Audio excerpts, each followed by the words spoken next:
Hello and welcome to Bedtime Stories. It's my birthday! So, happy birthday to me, special edition.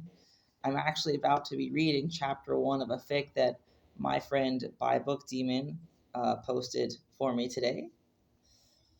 This was the result of them sharing a really funny meme, which I will describe to you shortly. And we were like, oh my god, that's a Wangxian AU, and we just kind of bounced it back and forth until they had something to work with. And then he wrote me this very, very funny story. I'm sure it's going to be funny because the meme is hysterical. So we're trying a new thing today. Not only am I recording on air, I've got my e-reader tablet set up in my little DIY microphone isolation box. So hopefully it's cutting out on any construction noise that you might hear. I hope that the crew has kicked off for the night because earlier there was like jackhammering and just awful loud truck noises. I couldn't do anything. But the timing worked out okay because BBD wasn't really available earlier either. And then I've got my busted up Chromebook, but I've got one of those keyboards and a Bluetooth mouse, so I can do that. And I'm playing music in my headphones using my little phone. So my portable recording studio is set up out on the patio. Norbert is somewhere taking a nap.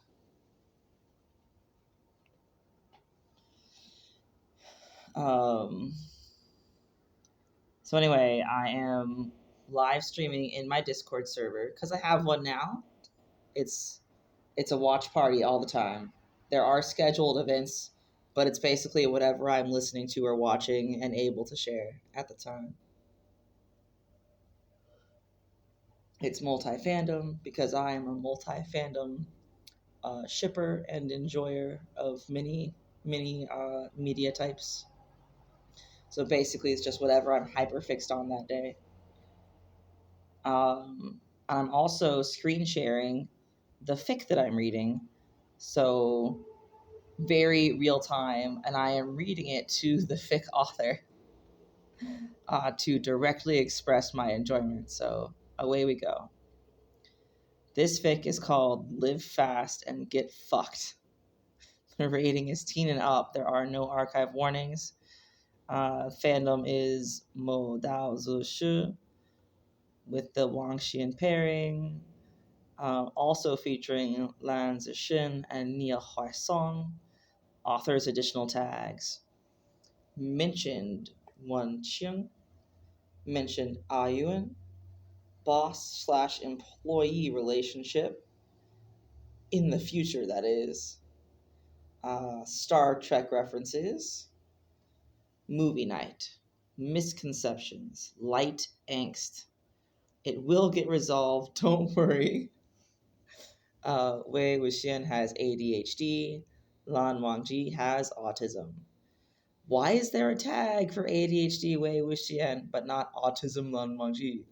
I don't know, and I disagree with that. So we need to use it as a fandom posting fics. We need to use Lan Wangji has autism enough that it becomes official. Those bitches are absolutely neurodivergent.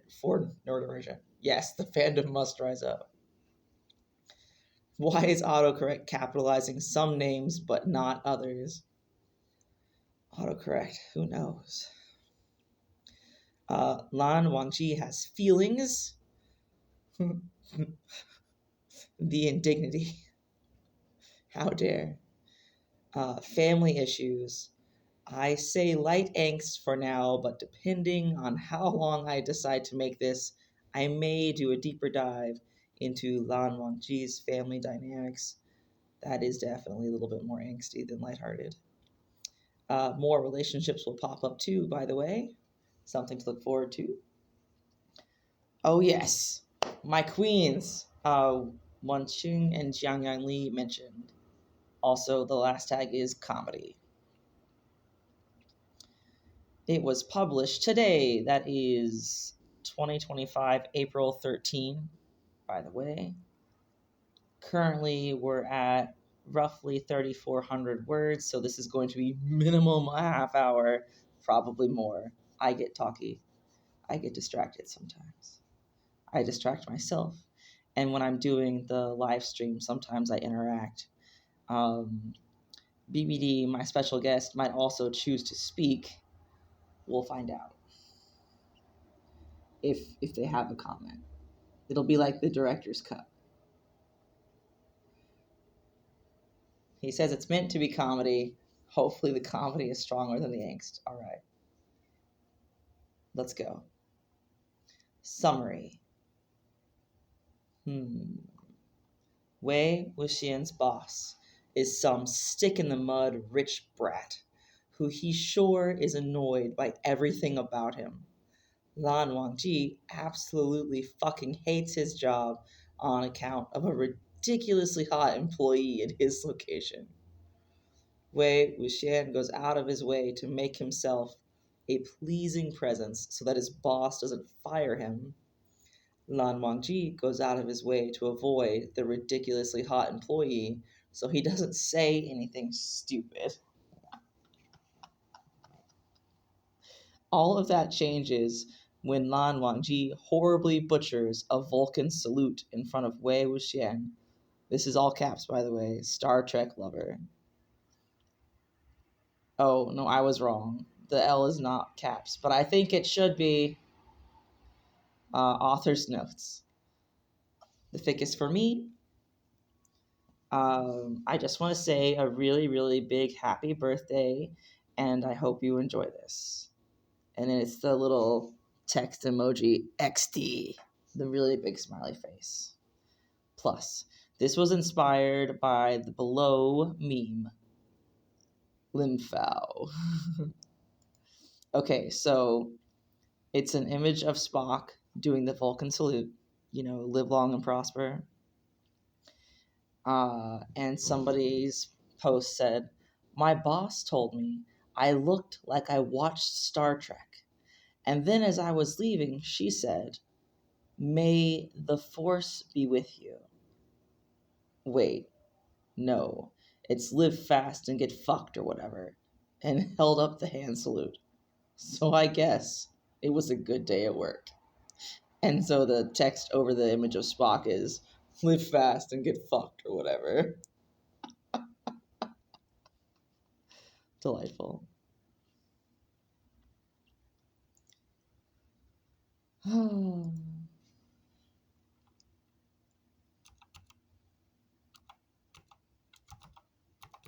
I'm absolutely using this picture of Spock for the Podfic cover.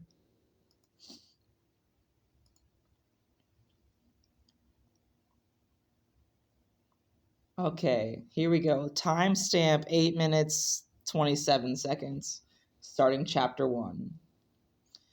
Wei Wuxian's boss was a drag. There was no way around that fact. He came to and left work at the same time, down to the second. Wei Wuxian hadn't thought that possible, but somehow his boss had managed, never made small talk with anyone if he could help it, and followed the rules to a T. Anyone who had come to the job thinking they could get away with fiddling around on their phone during work hours got the exact opposite of what they were expecting. The first offense was a warning. The rest were write-ups. And if someone still continued to do it, they were booted. Wei Wuxian had seen it happen. He'd also gotten himself a warning. No write-ups. He couldn't afford to lose this job. He made just enough to pay his bills and live in a semi-decent place with some still left over for his savings. How nice for him. Savings. Wow. The concept. This reminds me of a little Dinos in Comics comic It's a web comic that's mostly on Instagram. And one of the dinos, I love these dinos so much, you don't even know. One of these dinos was like in a job interview getting asked, so what makes you want to work with this company, or whatever that question is, you know? And he goes, well, I have these hobbies. I like to eat food and sleep inside.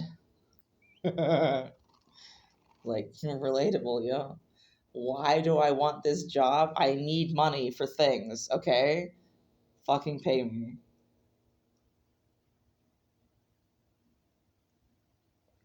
Okay, we're gonna go into a rant really soon into the process. So, you know how there's so much stigma around sex work, and people are like, you're selling your body. And I'm like, who isn't? Right? Everyone who is employed getting money in exchange for the labor of their bodies or their time doing tasks, right? They are performing a service. They are receiving money in exchange. Their time is being spent working for someone else. Literally everyone who is employed is selling themselves, right? So I don't understand how there's so much stigma around sex work in particular, because, and then if you want to really get into it, what is marriage but legalized prostitution with a, you know, long-term contract between you and your John? Because basically you're living in their apartment or home or whatever. You're making them food. You're cleaning their house. I'm speaking as if you're set up as a domestic partner, where one is in the house and one is not. I'm not basing this on gender, by the way. I hope it didn't sound like that.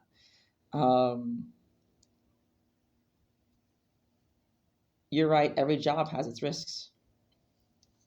You could get fucking, you know, hit by a car on your way to work in any job. If it's out of the house, in the house, you could like choke on a meatball and die.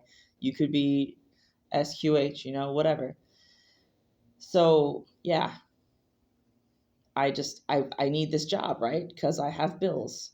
That's it. Like, I hate the game you have to play when you're like, "Oh, I love this company and I believe in you know, your message and I will embody it, and you know, I'm just so down with your company policy and the service you provide, yada yada yada," right? And you got to sell yourself in their image, right? And you know, it's fucking barista at Starbucks, something like that, which I have done, by the way. That's why I use it as an example.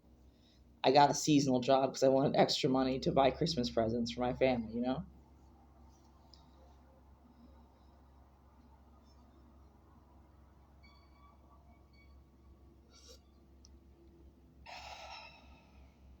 Oh my God, exactly.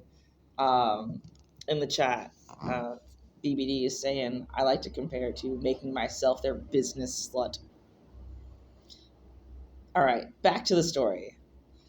That was like 5 minutes of me going off the rails already.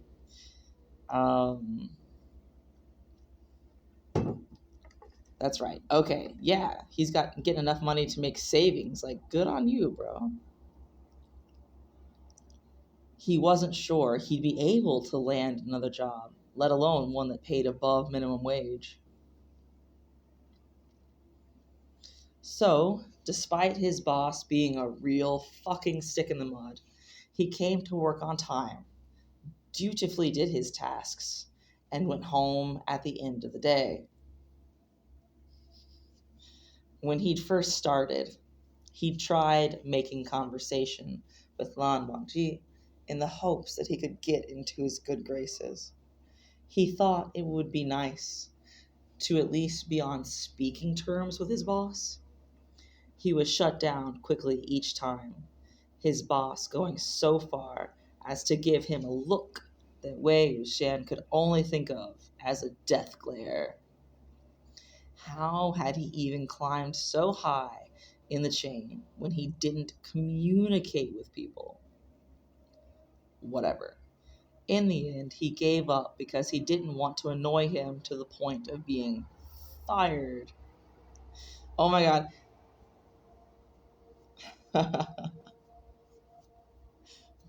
We know that. Wei Wuxian does not know that. It's like in the Cloud Recesses arc, every time Lan Wangji's got hot eyes on him, it is not an angry look. Or if it's angry, it's because he's angry at himself for lusting after Wei Wuxian. But I don't know if y'all have seen it. So when I was a teenager, one of my very favorite movies was The Fifth Element by Bruce Willis. Well, not by Bruce Willis. It's directed by Luke Besson, but Bruce Willis is the actor for one of the main characters. And there's a scene in the movie where he's eating lunch, and it's a window service. Like the little food cart came up to his window, right? That's not important. It's just details that I want you to know, right? Context. So he gets a letter, and he's got this little mail chute, drops it right down next to the window, and the guy who is running the food stall, he's like, "You got mail. You should check that. It might be important." And Corbin, that's the Bruce Willis character, Corbin Dallas, he's like, "Nah, I've had enough bad news today. I'm just not interested," right? And the chef is like, "All right, I'll bet your lunch that it's good news." So he opens it up, he reads it, and he goes, "You are fired," because he got laid off. And so every time I see the phrase, "got fired," that's what it reads like in my brain.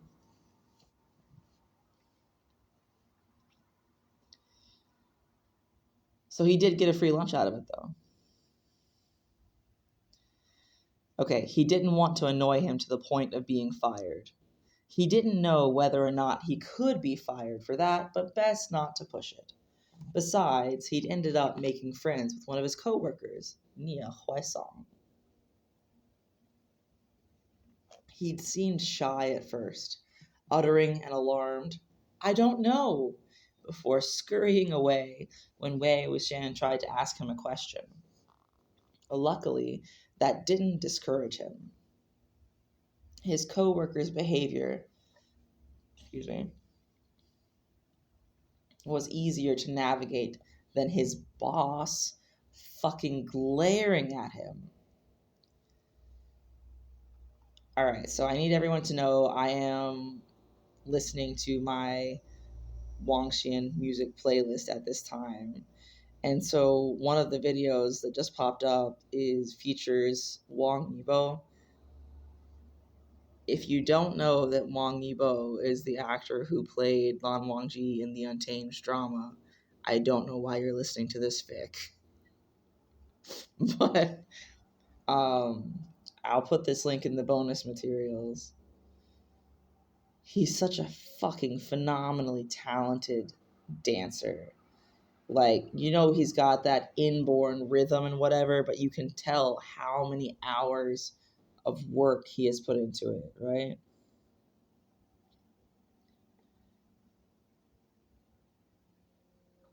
Like, look at him fucking go. Okay.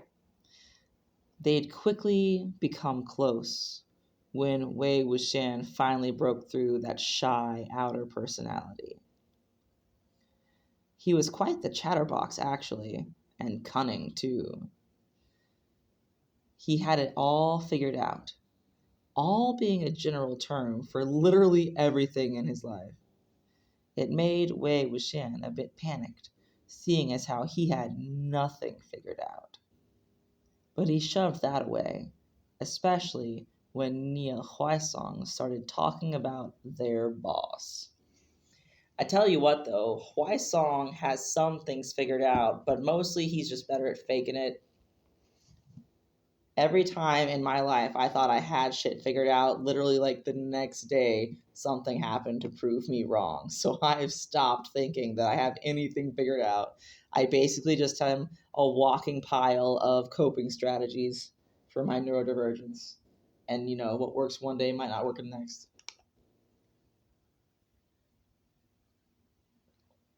I've always kind of hoped that I'll die before I hit 60, because I'm already in enough pain, and I don't want to have to live with like being elderly on top of it. I meant physically. Emotionally probably also counts, but like I have some chronic health issues. You're right though, Wei Wuxian doesn't give himself enough credit.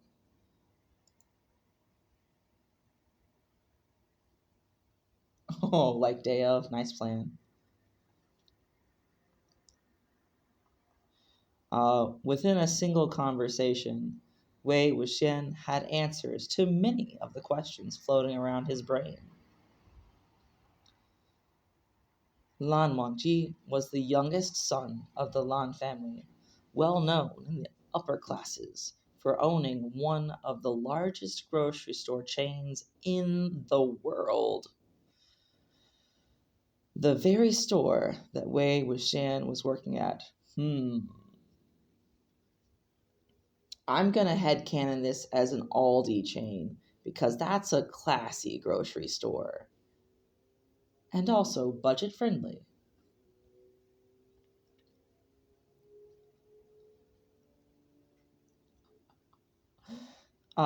He couldn't help but roll his eyes then, because of course Lan Wangji had gotten the position. At the same time, however, he was puzzled. Why would he be put in such a local position? Shouldn't he be higher up on the food chain or something? Best not to think about it, especially because he now had to be extra careful. His boss was a rich brat who apparently looked down on his employees. He had to make sure he didn't do anything, that's italics, to upset him. Any other information was more related to Lan Wangji's family than Lan Wangji himself, so Wei Wuxian didn't really pay attention. That's so relatable. You're like, this information doesn't seem relevant. Probably, I don't care.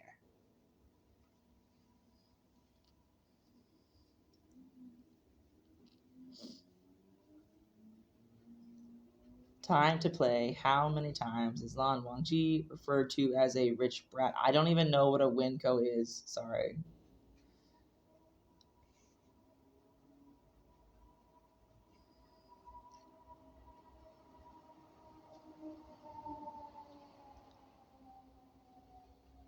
Aldi is not 24/7.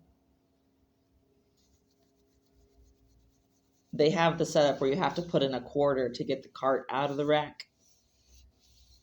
They're fairly cheap, but their selection is kind of limited. Like, it's an interesting setup, but it's sensory friendly. It's they don't have music piped in over the speakers, so you don't have to deal with all that. The lighting is not super harsh, and it's usually not very crowded. I don't know what people have against Aldi, but like they want to go to Walmart or Publix instead. And Walmart and Publix have bigger selections and the delis and the other sections. And Aldi, you basically get what you get. Also, they don't have plastic bags. You have to bring your own reusable bags, or you can buy some there, or use boxes to carry it out. But that's one of the ways they cut down on costs and can offer lower prices for their stuff. But it's not like a big box store like Costco or something. I actually really like it. I think it started in Germany or somewhere overseas because they sell a lot of German and Swiss products like chocolates and sweets and other little treats.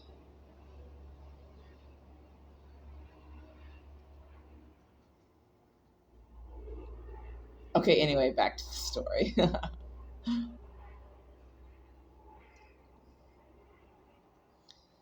Okay. Something about an older brother and a strict uncle and some other stuff. That might actually come in handy to know later, Wei Wuxian, but okay. When he'd asked where his coworker had gotten his information, he adopted the same habit he'd had when Wei Wuxian had first arrived, saying he didn't know and scurrying off. It wasn't necessarily a big deal, so he just shrugged it off, finished his lunch, they'd been on lunch break, and got right back to work. He decided to do any tasks that required a lot of movement. He had anxious energy that he needed to get out. Yes, that's right. When you're having that ADHD moment and you just can't fucking sit still. Like for me, when I am upset, my house is the cleanest when I am like mad or dealing with some big feelings, right? I can't hold still. I've got to like wipe every bit of dirt off the walls and the cupboards and the weird little scuffs that you usually ignore. And I get in the corners and, I'm like doing the dishes that have been sitting in the sink for like 5 days because I was ignoring them because I was doing fun things instead, right? Um, Mopping, you know. When I am more content, my spaces are less ruthlessly cleaned. Like I do try to keep things tidy on a day-to-day basis because I have this fear that I'm going to trip over something and really hurt myself. I'm a little bit klutzy, and so I try and keep my floor like no slip or trip hazards. And I don't like having my things out of storage spaces because I babysit my nieces and my neighbors' kids a lot overnight too, and they just get into shit. Even when it's put away, they get into shit, but at least having it put away slows them down some. And like I have a visual organization system. So in my living situation with me and my roomies, I'm the oldest, right? So I've got more experience doing like grocery shopping and shit. So I'm the one in charge of the grocerying and like the kitchen inventory. So I everything has a place, okay? And when people move things out of the place that I put it, it messes up my stock keeping system. And like if one of the kids wants something to eat, I tell them, if you want something to eat or drink and you want me to make it for you, ask me politely first and then put it on the counter so it's an action item, right? So I see it and remember. Because there's like 4 of you over here and I'm doing other stuff and I've got like a million things going on in my brain because I'm playing in my next podfic. I'm trying to keep up with, the IRL tasks that I'm supposed to be keeping up with. And, each kid wants something different. And then, like, the toddler's getting into, something they shouldn't be in. And little buddy is like, needs attention or whatever. Or, Norbert needs fed. And, like, there's only one of me, right? So put it out where I'll remember. And then I forget, remind me nicely. But when like one of my roommates takes the last frozen waffle out of the box and doesn't throw the box away from the freezer, then I don't know that I need to get more waffles for the house. And then the next day they're like, hey, there's no waffles. And I'm like, yeah, there's no fucking waffles. Imagine that. Don't touch my stuff. Don't move my stuff. Don't leave empty boxes, right? You're right. The utensil drawer is very specifically sorted. And every time the baby opens it and tries to go for like the colored measuring cups, she moves things around. Frustrating.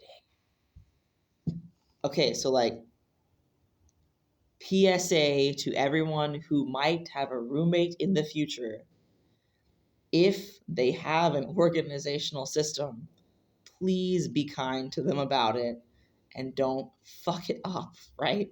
Have that talk at the beginning of your roommate experience with how do you keep house? Or if neither of you have been out on your own before, have a talk about the strategy you think you're going to employ and then like reevaluate. Okay, I'm sorry. That went like I just had a lot to say on it. Sorry, I had a lot to say. Walking meditation. That's right. Moving meditation. Sometimes you just got to get those jitters worked out. Okay, that's a scene break. Here we go, Lan Wangji. I cannot do this anymore. Lan Wangji held out the key to his office. Wangji, Lan Zishin, his older brother, sighed and pinched his nose. This is the third time I've had to tell you I can't do anything about this. His expression was a mixture of exhaustion, exasperation, and distress.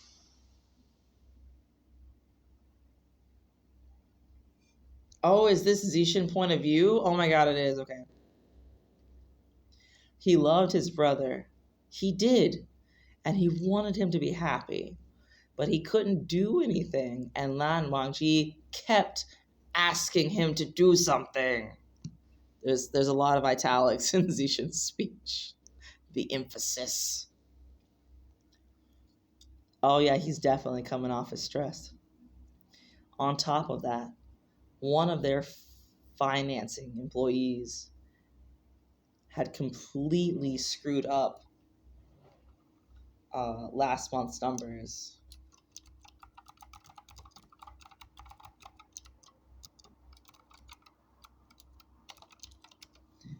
He didn't mean to sound mean, but he was truly overwhelmed.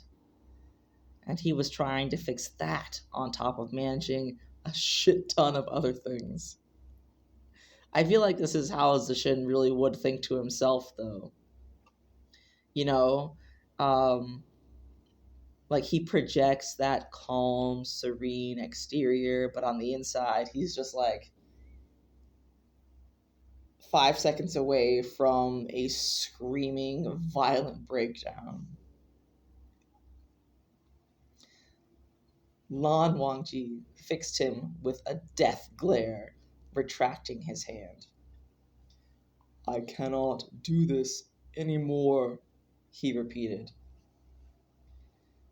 Lan Zishin threw his hands up with a laugh he could only describe as deranged. I know, he wanted to add, neither can I, but refrained. The curse of the elder sibling. This was his role. He had to play it. He'd been willing to play it. He hadn't realized how much he'd be juggling. I would get you out of there in a snap if I could. You know I would. But Uncle told both of us you had to take this position. It was that, or... He let his sentence trail off. His brother hated even the mention of it. What in the world did Lan Wangji get threatened with? And he chose corporate grocery store management instead.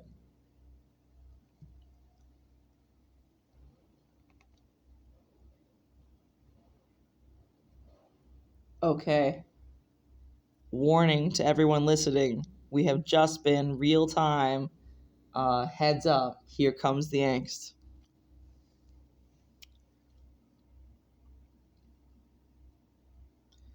Oh, snap. I'm sorry, I jumped ahead a couple sentences. Hold on. He didn't have to say it for Lan Wangji to stand up abruptly, his chair scraping along the carpet a few inches. I will not be getting married.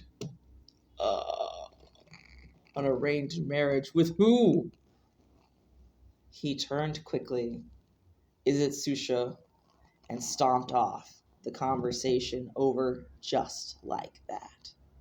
Lan Zishin double-checked to make sure he'd taken his key with him and breathed a sigh of relief to see that he had. Good. Key to what? It wasn't that Lan Zixin wanted him to have to choose between something he disliked and something he loathed. He just didn't have any voice in the matter. He'd begged and pleaded on behalf of his brother, but it had yielded no results. Oh, poor Zixin. The impotence of being a figurehead leader when the elders, or I guess your board of directors in this case, are the ones in actual control, and you're just there to do the paperwork and be the pretty face. That sucks. He's trying his best. Lan Wangji had been perfectly happy serving the family name from the inside, getting a good education, and picking up small tasks that weren't going to be completed on time by secretaries and the financial team, and so on and so forth. Lan Zixin thought it was perfectly fine for him to do so, but having not yet officially taken over as the head of the family and their company, he didn't get to choose. Lan Qiren, their uncle, had thought it would be beneficial for Lan Wangji to do more for the Lan name. He'd settled on marriage. So like the corporate merger sort of marriage,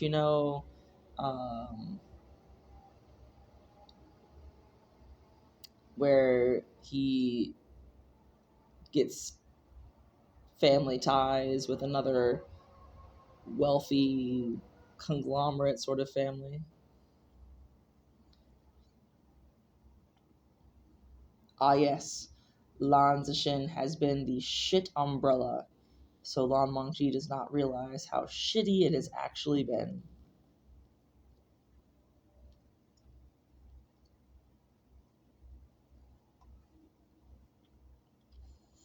Next paragraph. Lan Wangji was approaching his 40s and hadn't shown even a smidge of interest in dating anyone.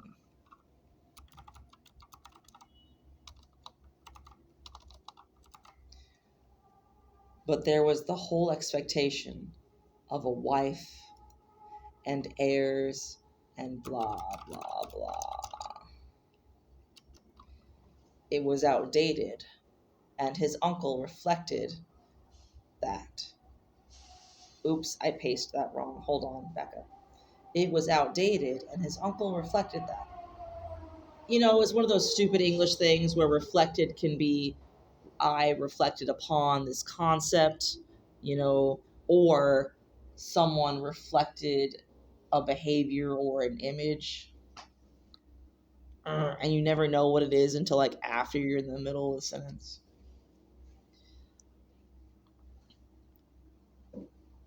It was outdated, and his uncle's behavior reflected that, not that he'd say that aloud.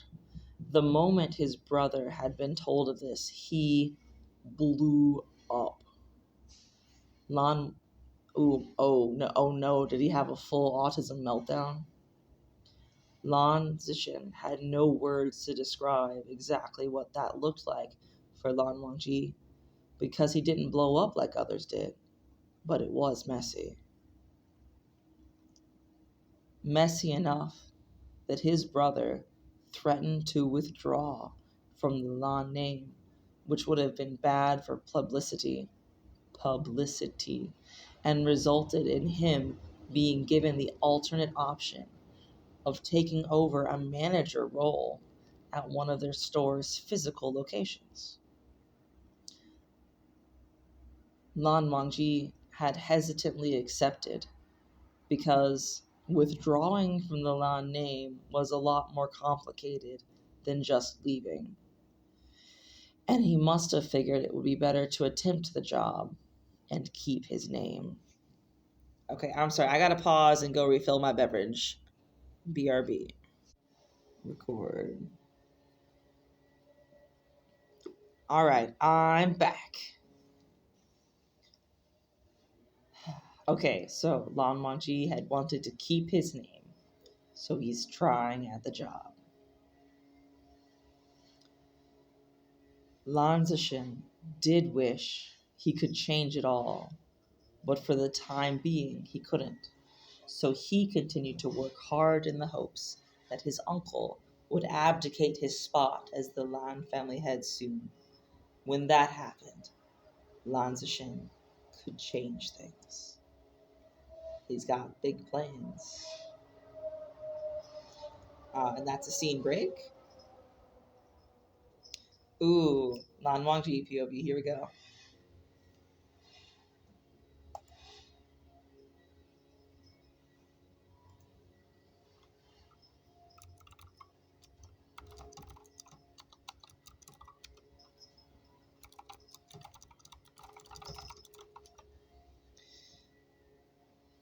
Lan Wangji had to find a way out. The issue was not that he was having trouble with the job. It was straightforward enough. The problem was him. That was italicized. One of his employees, who was talkative but adapted to rules easily, who came to work on time and left sometimes on time, and did his absolute best job. Ooh, Norbert, what do you see over there? My spoiled little prince woke up when I went inside to get some tea. And I don't know if y'all have tuned in to any of my podfics before where Norbert was present. But my spoiled little prince will not eat in the dark by himself. But he demands to be fed about midnight and about 3 a.m. So I have to stand next to him and keep him company while he eats. And because I didn't want to do that and spend that amount of time just chilling in the kitchen, I brought his food out on the porch. Because I serve him on, the same plates that I eat off of. It's a simpler system. His feeding surfaces get cleaned very often. And, it doesn't fuck with his whiskers. So he seems to like it a lot. Anyway, I brought his food plate out here. He's up on the table eating. And now he's hunting something on the porch. He is very intently following something around. It's like a little bug or something. Get it, Norbert. Okay, sorry, back to the story. He was very quickly becoming the store's most valued employee. Go Wei Wuxian. Which was not something Lan Wangji would have clocked him as when they first met. Loud and playful, 100% a sign of the type of person who would slack off at work, which was something he wouldn't tolerate. Oh, Wangji, you've never met someone who could be loud and playful and also nose to the grindstone.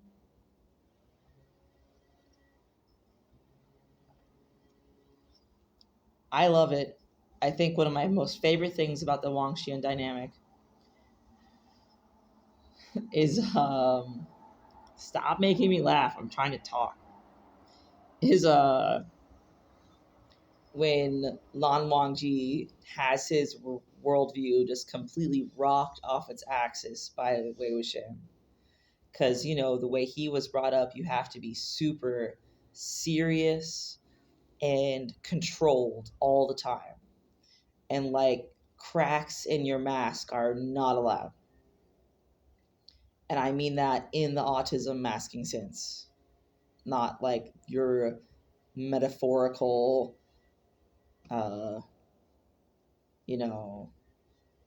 his face was like a stone mask, whatever. No, I mean the autism mask sense also.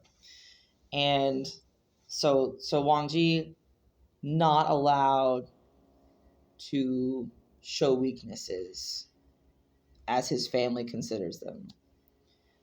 And then Wei Wuxian comes along and has the same issue, but it presents completely different, right?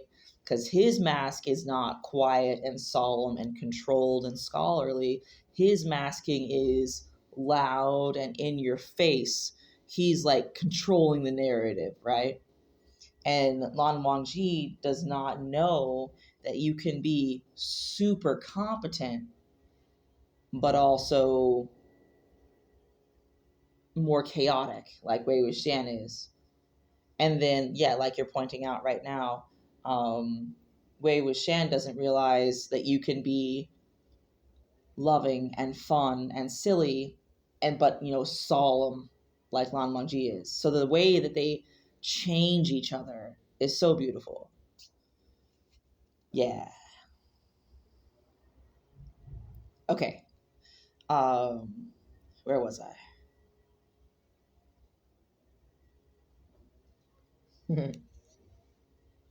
Yes, I agree. That's why their smut is so hot. It's not just the fucking, it's the emotional interaction that's going on. The way they're allowed to relax around each other.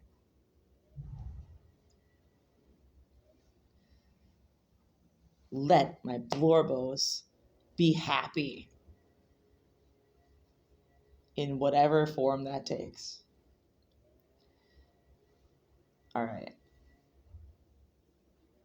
Not allowed to slack off at work. Okay. And he had been given a warning for using his phone during working hours, but he was never spotted with it out again. Lan Wangji also noticed that despite being talkative with at least one of his co-workers, he didn't stop working while he was talking. He did his tasks just fine. That was a valuable skill, honestly. His mind wandered to what else he could do while he was running his mouth. And there was the problem.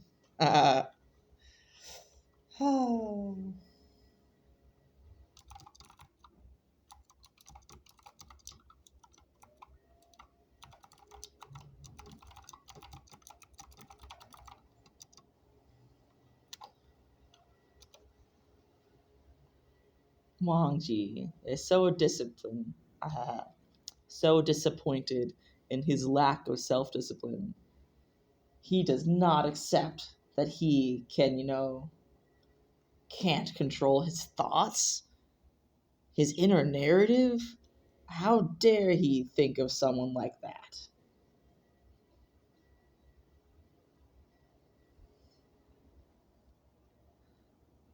Lan Wangji was his boss.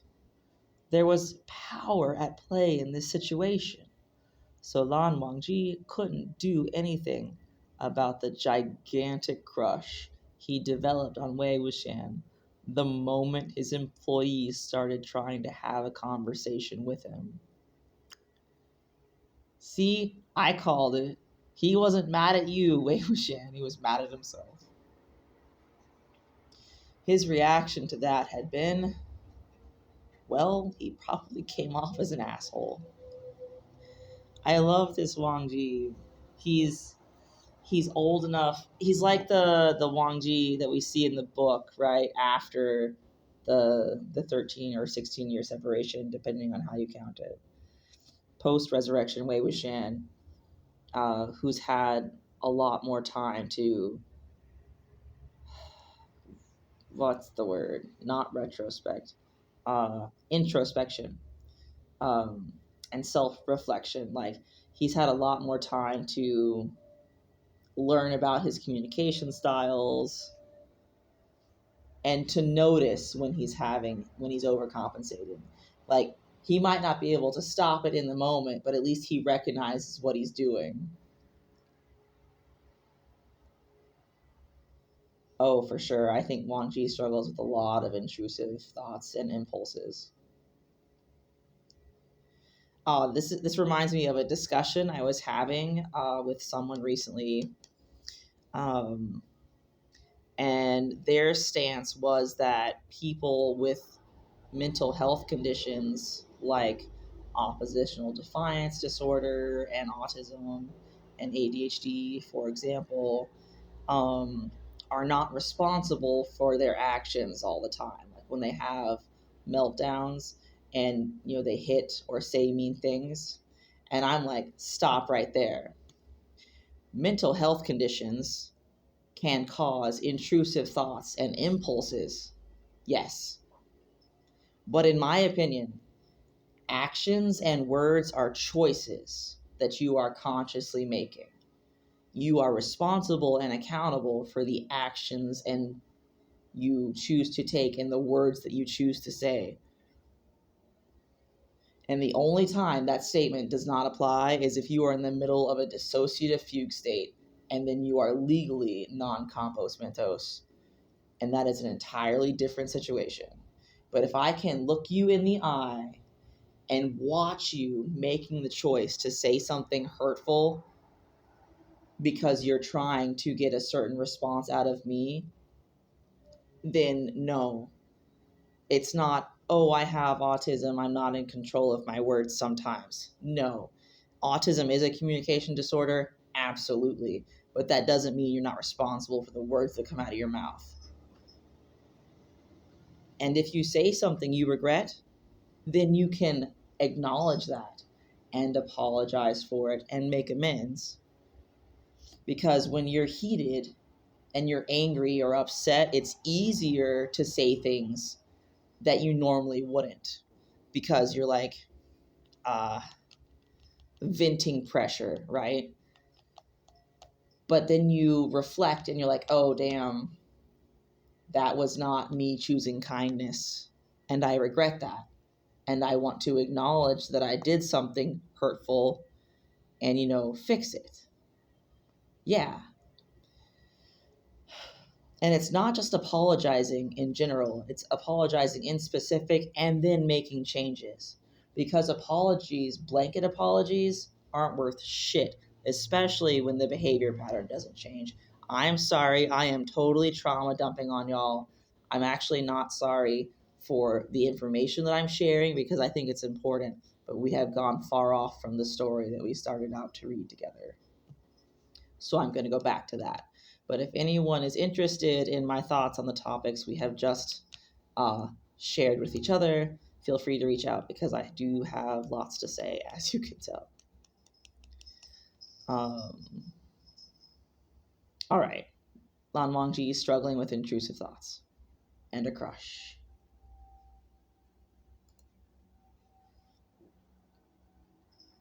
BBD would like to point out that therapy helps a lot with knowing when to apologize and dealing with intrusive thoughts. Yes, yelling. I hate yelling, but sometimes my temper just snaps and I get loud. Which, again, I am still accountable and responsible for the things that I chose to say when I was being loud. Every word that comes out of my mouth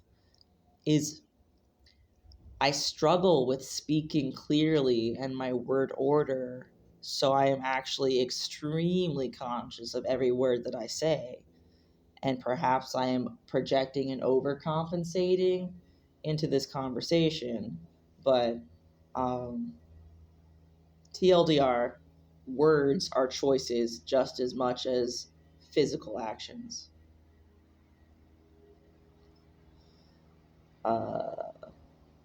In my opinion, I am not comfortable making general statements for everyone. I will clarify that it is my opinion, but it is an evidence-based and lived experience-based opinion. Okay, so Wangji has a huge crush on Wei Wuxian, and he's an asshole in response. He hadn't given any sort of response, just looked at Wei Wuxian for a moment before turning on his heel, marching into his office and shutting the door. Sometimes you just gotta walk away. From that point on, he'd avoided the man as much as possible. Wei Wuxian seemed jarred at first, but eventually seemed to settle into the fact that he wouldn't be spoken to unless absolutely necessary. Okay, I finished that paragraph, and now I'm going to look at the message that I just got.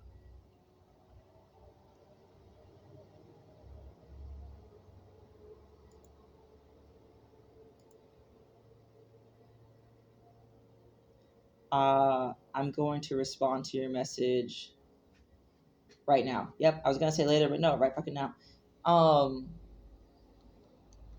Yes. If someone says something hurtful to you, you are allowed to be hurt and have feelings about it. I don't necessarily agree that you have to give them time to work on themselves. I believe you can choose to forgive them for what they said, and allow them the opportunity to make changes in their behavior. But if that person in your life repeatedly displays the same behavioral pattern and makes apologies without changes in behavior, you no longer have to give them the time to work on themselves. You can remove yourself from that situation. I think there is an overwhelming societal expectation, especially on AFAB people, that you have to forgive and forget and tolerate and make things work just because that person is such and such relation to you. Whether it's family that you're born into or family that you chose, it's a hard call to make, but you are absolutely allowed to leave a situation where people continue to choose hurtful things to you. You don't have to stay. Leaving is scary, and starting over is scary, but you don't have to stay in a bad situation. I acknowledge the progress that you made in your anger management. Congratulations. Thank you for sharing your perspective. You're so valid. Okay, but back to my birthday present story. He wished it were the opposite, but a boss having relations with an employee, or at least a boss being sweet on an employee, he could get the family name dirtied with harassment charges. And the fact that he was gay and he didn't care about the Lan name. Sacrilege. He did care about the fact that he'd be shackled to some random woman the rest of his life as a result. And he'd have to be nice about it. Oh, that's the worst, having to be nice to somebody when it's not sincere. It's like having to do customer service at home.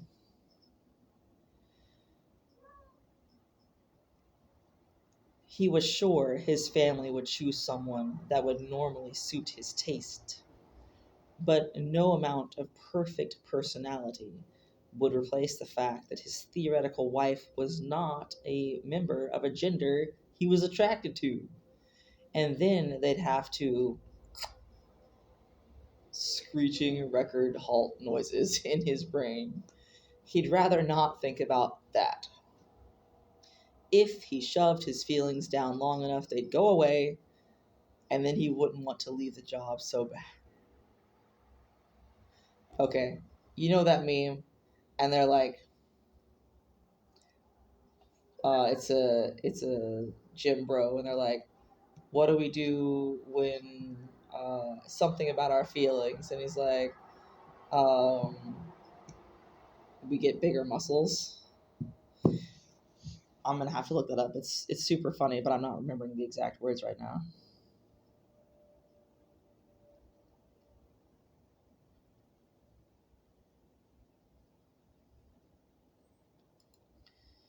Ooh, I need to take a drink. My throat's getting dry.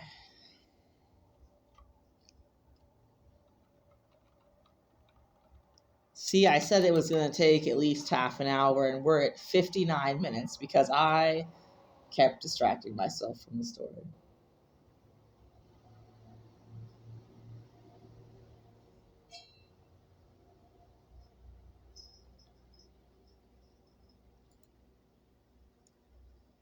Director's lore, that sentence wasn't meant as a sexist jab at all. It was literally just the fact that he's gay and doesn't want to be forced to marry someone he isn't attracted to. That absolutely came across the way you meant it. It did not come across as a sexist jab to me.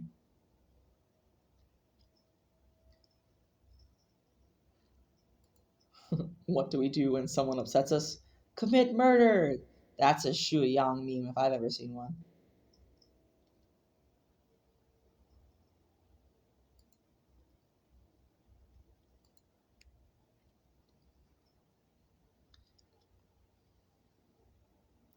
It also reminds me of the John Mulaney skit where he's like, I'll keep all my feelings right here, and then one day I'll die.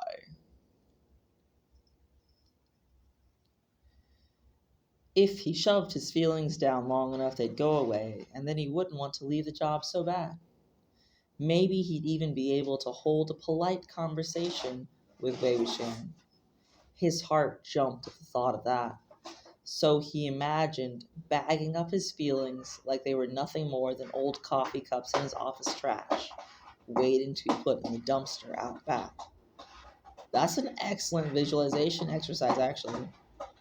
Because in the end, his feelings were just rubbish.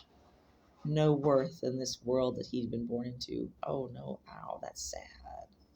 That's angsty. Scene break.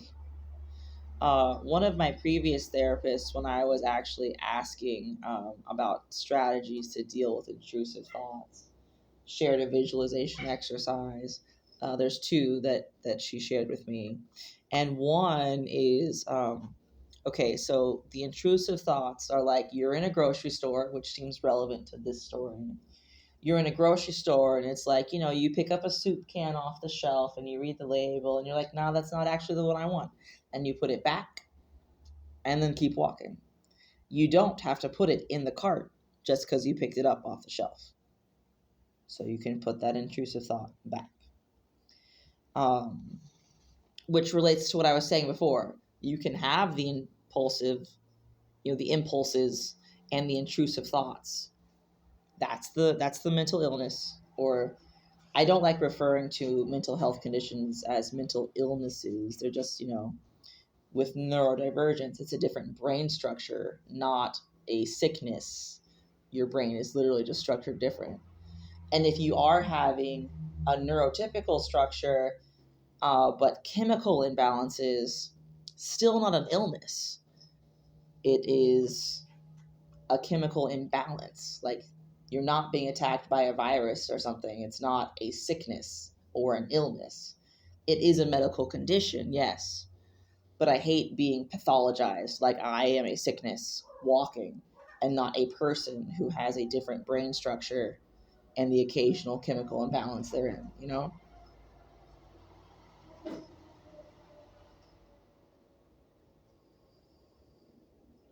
Yeah.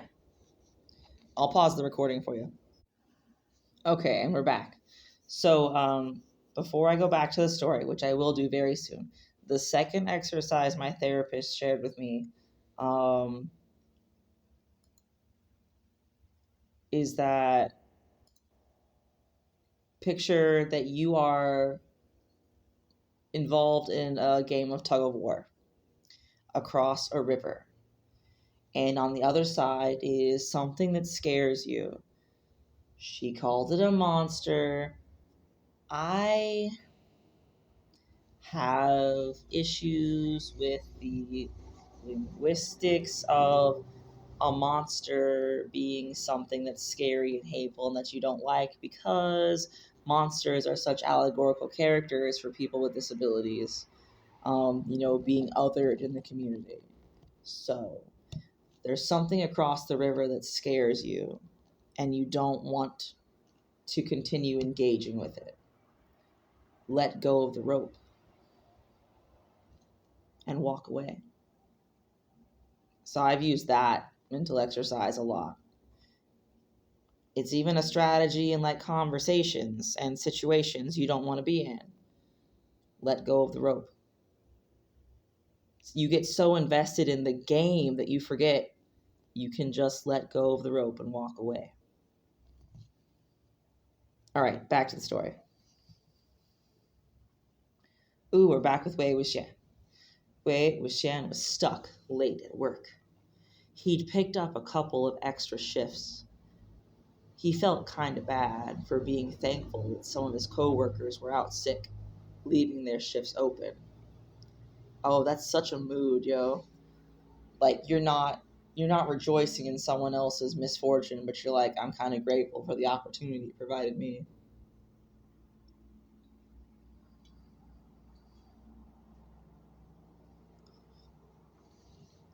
Uh, he'd picked up a couple of extra shifts to help cover future expenses. Yeah.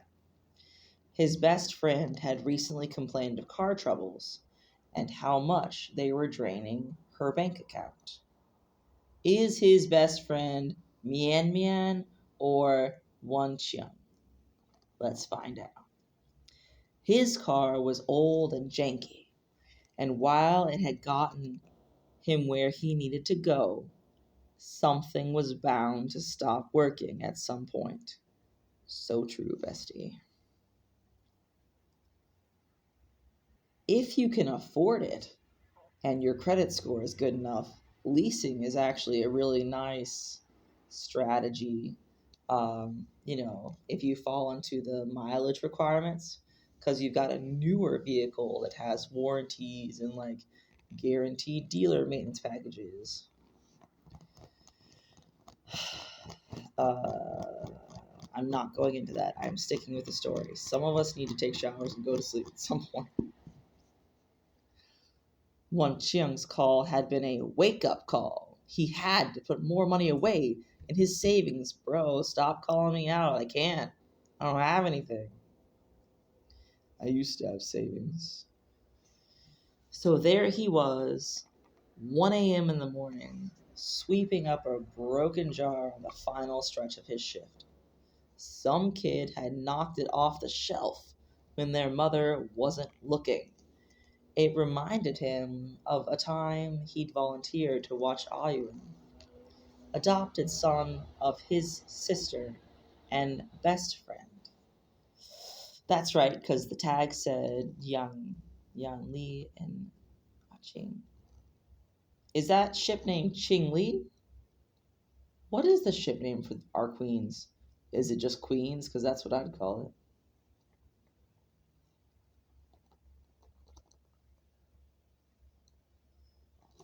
Oh shit.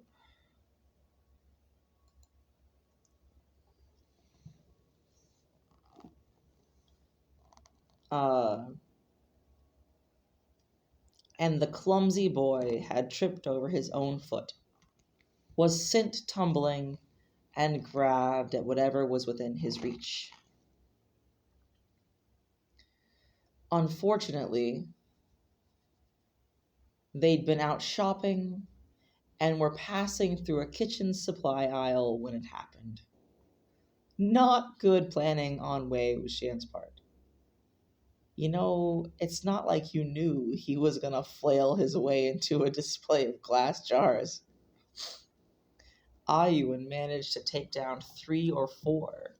Luckily, they were just cheap plain ones, so it wasn't a huge deal for him to pay. Not that he had. The employee who came over to clean up the mess was kind and just waved him away, saying it happened occasionally.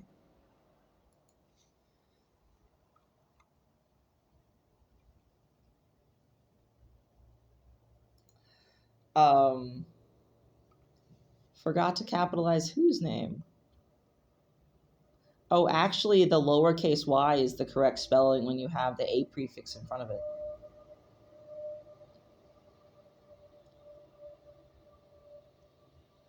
Yeah. It's like how Jiang Yan Li calls Wei Wuxian Axian. That's a lowercase x. Or Ashuan to Jin Zishuan. When you put the A in front to make it the nickname, the A is capitalized. I mean, pick one way and do it consistently the whole way through. Just because it is, typically used in one fashion doesn't mean you have to do it. Like, I don't type with capital letters. Just say it was a stylistic choice and you preferred it with a capital Y. You don't have to do it just because I said so.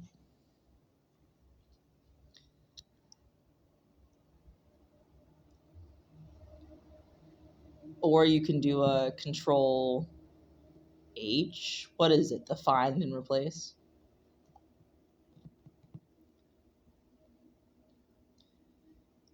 Where was I? Yeah, the employee was like, shit happens. Cleaned it up. Okay. He always kept that simple gesture of kindness close to his heart and remembered it whenever something was broken where he worked. Pay it forward, yo.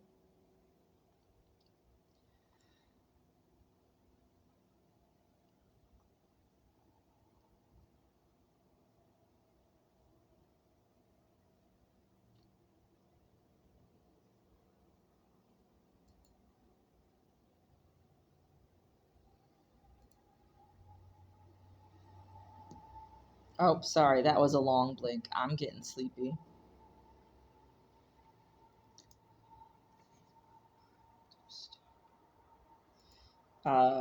Once he'd finished cleaning up the mess, he double checked to make sure he hadn't missed anything and went to the back of the store to properly bag and toss the shards. It wasn't all too hard, even if it was a bit more involved than bagging up regular trash. He glanced around for a clock, checked the time, and rushed to get cleaned up when he saw he was about 5 minutes over his shift end. I guess he's working for a store where they're picky about only staying for your exact assigned shift. Because when I was a grocery clerk, way back in the day, you came in when you were scheduled and you left when they told you to, whether that was before or after your scheduled shift end.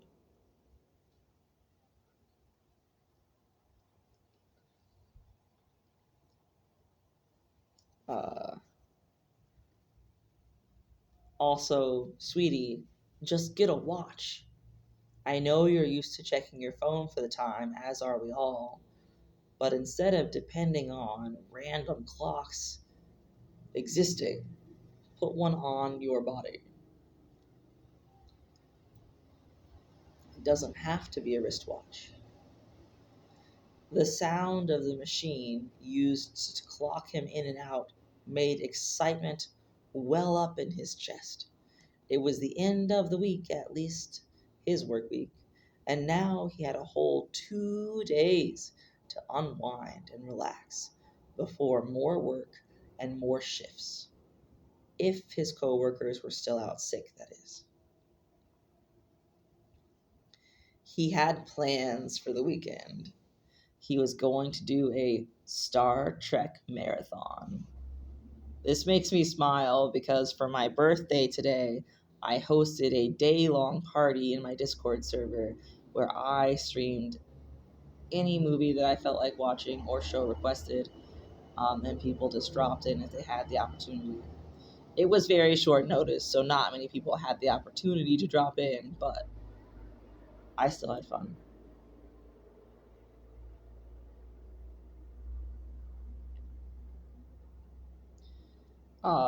All the old movies, maybe the new ones as well. It all depended on his mood. His apron was shucked and tossed into the wash pile, and then he was speeding toward the door. Oh my god, they washed his apron for him. I had to wash my own apron. And that's a scene break. How close are we to the end of this chapter? Not too far away.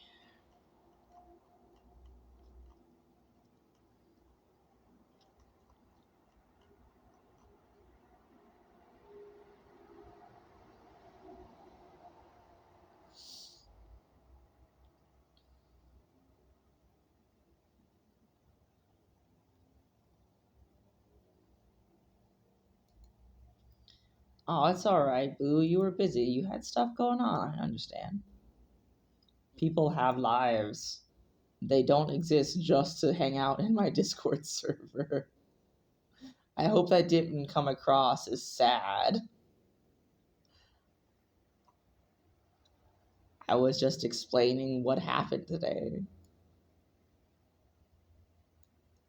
I actually got quite a number of kind replies to my invites saying, hey, I've got this or that going on, or I'm like 12 hours offset from you and I'm sleeping right now. I just got up to pee, but happy birthday. And I hope you have a lovely day. Thanks for the invite. Maybe some other time.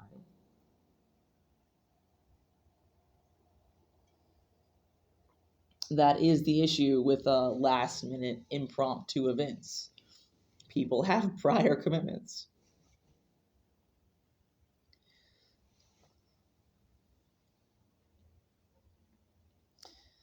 Okay, we're back to Lan Wangji.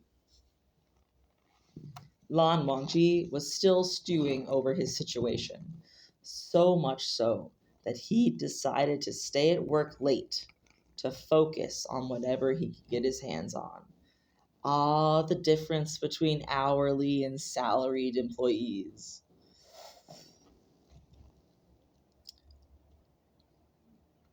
There was always paperwork, so it wasn't that hard to find something to do. Time was a blur, hours seeming to pass every time he looked up from his work to look at the clock. And before he knew it, it was early morning. That's a very autism experience, yo. He was in the zone. He was hyper fixated on his paperwork. Oh, bro, totally. I would also exist online if I could. He carefully organized the papers he'd been going over and put them away, his mind starting to blur with exhaustion, both emotional and physical. Dude, you wrote a fic that is just so evocative and like pulling things out and relatable to me. Wow. Gee, it's almost like we've talked a lot and you know me as a person. He got up from his desk and locked his office door when he stepped out. He was expecting a quick, simple getaway to his car. It was late. Simple. Oops, I jumped back a sentence. It was late. The final shift of the night was over as of 15 minutes ago. He was too tired to recall who was on the shift. And it didn't matter because they wouldn't be there anyway. Everything leading up to the next few moments was a series of elaborate mistakes and bad timing.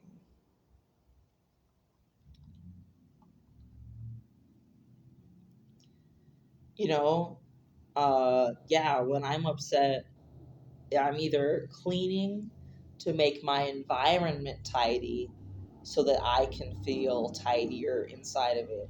You know, that's one way of processing my emotions.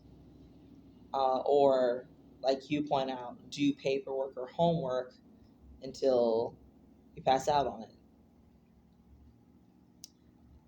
I have employed sad strategies like that in the past when I was in a location where I did not have access to cleaning supplies or it wasn't my area to organize.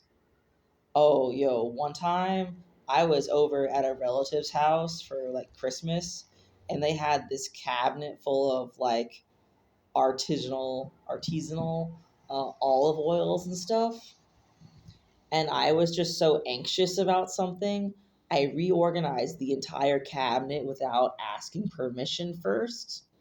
Because, I was making breakfast, I was making scrambled eggs, and I was using olive oil to cook in. And I was just trying to find one that didn't have funky flavors in it, right? So I reorganized their entire cabinet and I put the big jars near the back and the small jars near the front. And apparently, I really offended the spouse of the relative I was there to visit. Well, I was there. We were there. I was just along for the ride, you know? Um, I was like, sorry, I forgot that it wasn't my place to clean someone else's kitchen. My bad. Like, I know how upset I get when people touch my stuff, but also I'm not an olive oil hoarder. Like, uh, I do try to choose kindness, but I'm definitely deliberately casting shade on these people that had nothing better to do on vacation than bring home specialty olive oils and then not use them. Okay? What is the point of that? You didn't buy them as gifts for someone else. You didn't buy them to use them at home, or you used them once and didn't like it, but then you couldn't throw it away because it was so expensive, right?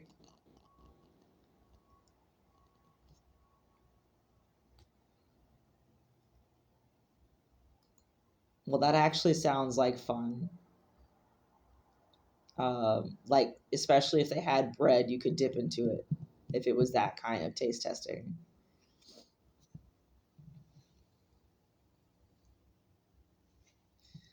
Um,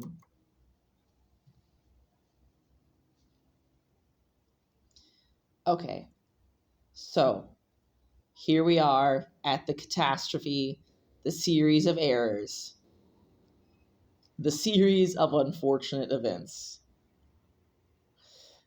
Bro, you're not distracting me any more than I distract myself, and you know it.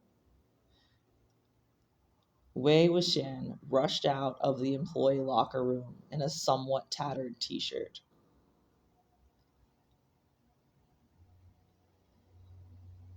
Lan Wangji's tired brain did not pull up an elaborate enough mask to treat him indifferently. Bam! Autistic Lan Wangji call out. Represent, yo.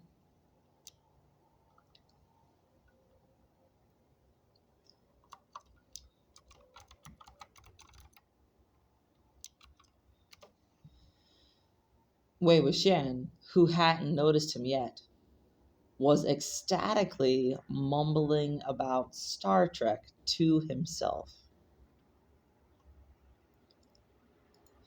Oh my god, dude, I was talking to another one of my fandom friends about just that experience. Especially when you're like, you've just suffered some sort of injury and you're tired and you're hurting and you're just like not making the effort to make your face expressive, to reflect on the outside the emotions that you may or may not be experiencing inside. So people are like, what's up with the wicked RBF face, yo? And you're like, what are you talking about? They're like, your face isn't doing anything. Are you mad? I'm like, no, I'm just tired. Tired of your shit. Tired of acting so that you can recognize that I'm having emotions for you, in response to you. So you don't feel ignored. The performative bullshit that masking actually is.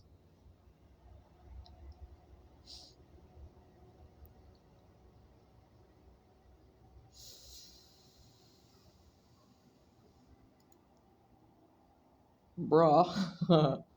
You're like, wrong audience.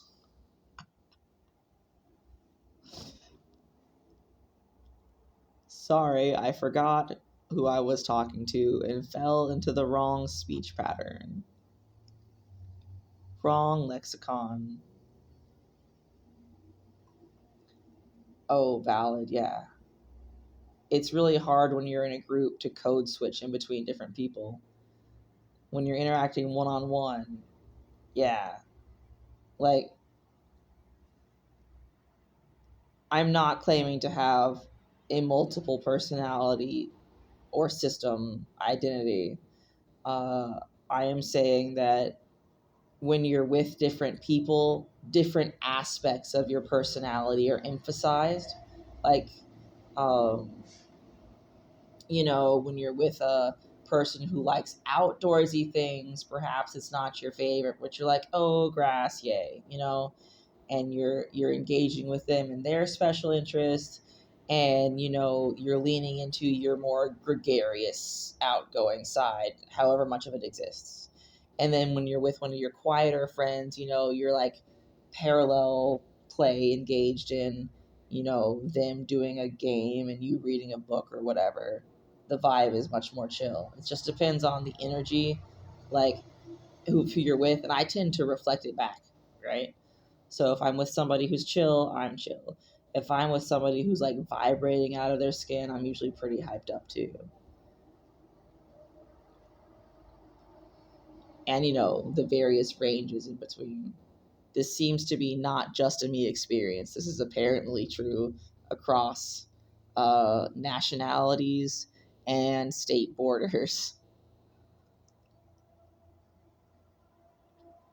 Okay, so Wei Wuxian was mumbling excitedly about Star Trek. No, ecstatically. Lan Wangji made the biggest possible mistake he could have made that night, assuming he knew enough about Star Trek to form a connection. Oh, buddy. Oh, no. Oh, I can feel the secondhand embarrassment coming like a train wreck that you can't stop. The mortifying ordeal of making a mistake in a factoid you thought you were confident in. He's seen 5 seconds of a trailer. Oh, it's like when I was telling you a couple minutes ago that Ayuan, you capitalize the A and keep the Y lowercase. I had instant doubt and was tempted to go just like read a couple other snippets of fic to prove myself correct, and not like making shit up and mixing a couple different facts together. But actually, some people even use lowercase a and U. That would be me, and some other people. So it really just depends which set of rules is not the word, conventions, right? Because you're using a name from a foreign language to you, right? A language that is foreign to you, and you're writing it out as if it was English.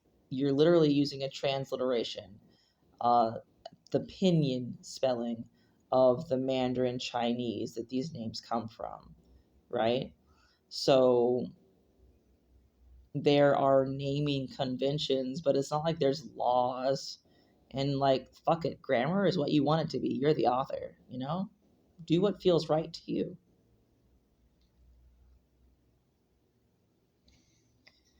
I mean, I totally feel the consistency, the need for consistency. You're like, okay, if I pick a capital Y here, then I want to use a capital Y there. But like, if it was different here and there and here and there, that would be noticeable. But if you just pick one and stick with it, then that's just like your vibe, It's like when people choose to use clan leader or sect leader in their stories versus using Zhangzhu, or Han Guangjun versus Light Bearing Lord. I personally prefer the fics that keep in the transliteration of the titles. I feel like it has more flavor. I just like it. I like it better, because the English translations just lose some of the cultural richness and world building, and it's just so clunky, right? Second Young Master Lan versus Lanar Gongzi. It just doesn't feel the same to me. Like, just, it's a different experience, and I prefer the one that's Lanar Gongzi and that side of it. So calling Yan Li Shijie, or calling Lan Zixin Zhang Zhang instead of brother, because Zhang Zhang is specifically a formal address for your older brother, and there's so much layered into the relationship and the connection between them by using those relational words as opposed to the English brother, sister. Yan Li being his Shijie for Wei Wuxian is his older martial sister within the sect. And there's so many layers to that. And their relationship even almost means mother to child, in my opinion, you know? So, and this is not in any way a call out or shaming to fic authors who choose to write in English because it's more comfortable for them to do so. You're the author, do what makes you feel good. You're not cooking to my recipe, you know? This is just me talking about my preferences as a reader because of, you know, I took a course in Mandarin when I was in community college, and I've watched a lot of C dramas, and I prefer that flavor of culture thrown in when you're writing fics in a setting that came from that world building. But that's me, you know, my preference. I'm never going to criticize someone for doing the things they need to do to be able to write the story, you know? If you're more comfortable writing with the English titles, do it. There's nothing wrong with that. And if that's you, I am not calling you out, and don't feel bad, okay? I'm sure there are readers out there who have the exact opposite preference of mine and are uncomfortable with the Chinese titles. So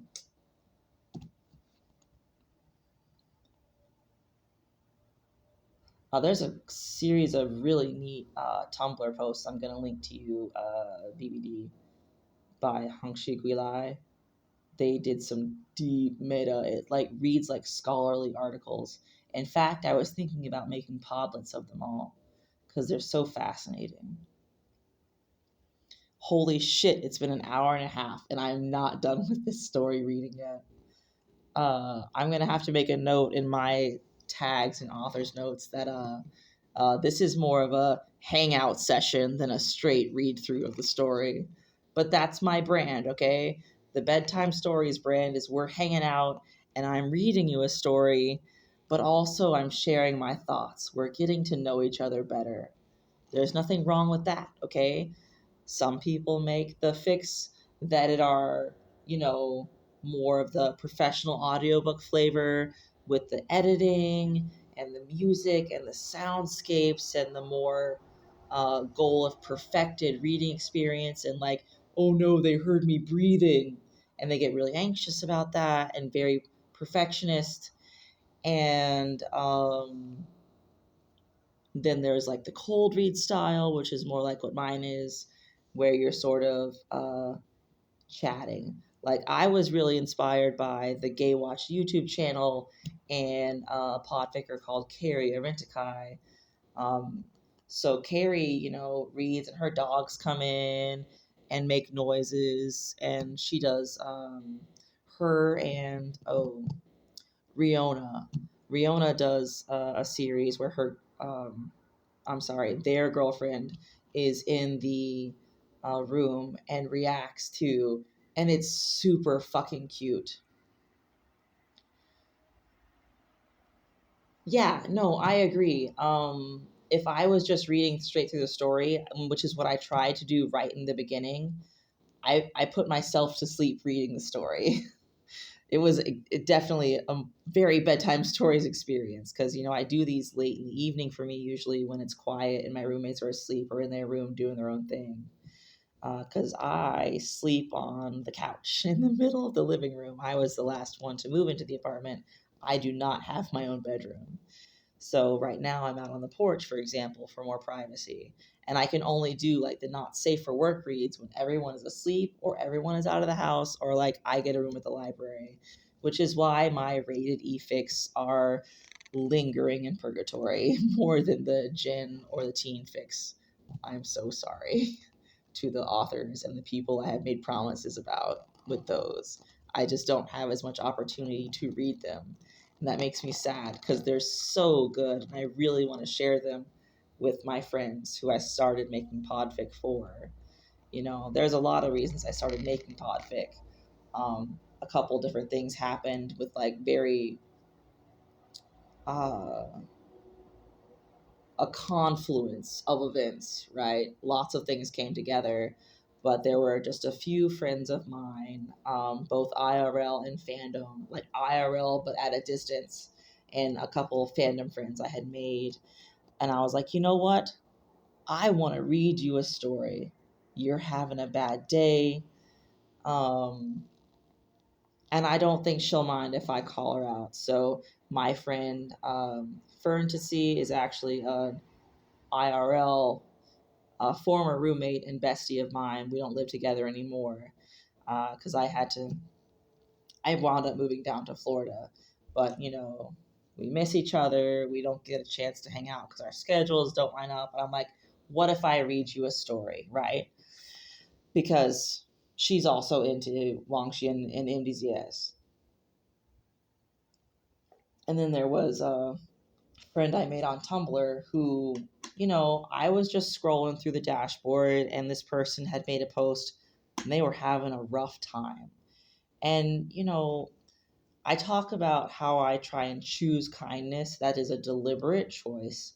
I am not inherently a kind person. I am inherently a petty bitch like Lan Wangji. That's why I relate to him so hard. But I am trying to choose kindness and put that out in the world and hope that I get it back, right? So that's why I leave comments on AO3 Fix and I try to leave replies on Tumblr posts, not just hearts and reblogs. And this is not judging you who have not the spoons to leave the words, because some days you don't have the spoons. But when you do have the spoons, I think it's great to leave comments with lots of words, like at least 5, to tell the author how they impacted you and, how you engaged with the story. And so that morphed into me reading the story out loud, because then I don't have to type all about the words. I can just tell the author directly, this is how you made me feel about your story. This is how your words affected my life and how I related to it.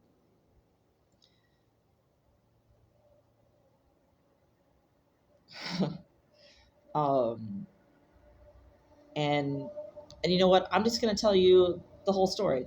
So there was this person on Tumblr and they were having a really rough time. And I left a little message on that post. And we made friends because I have my Tumblr privacy settings locked down pretty tight.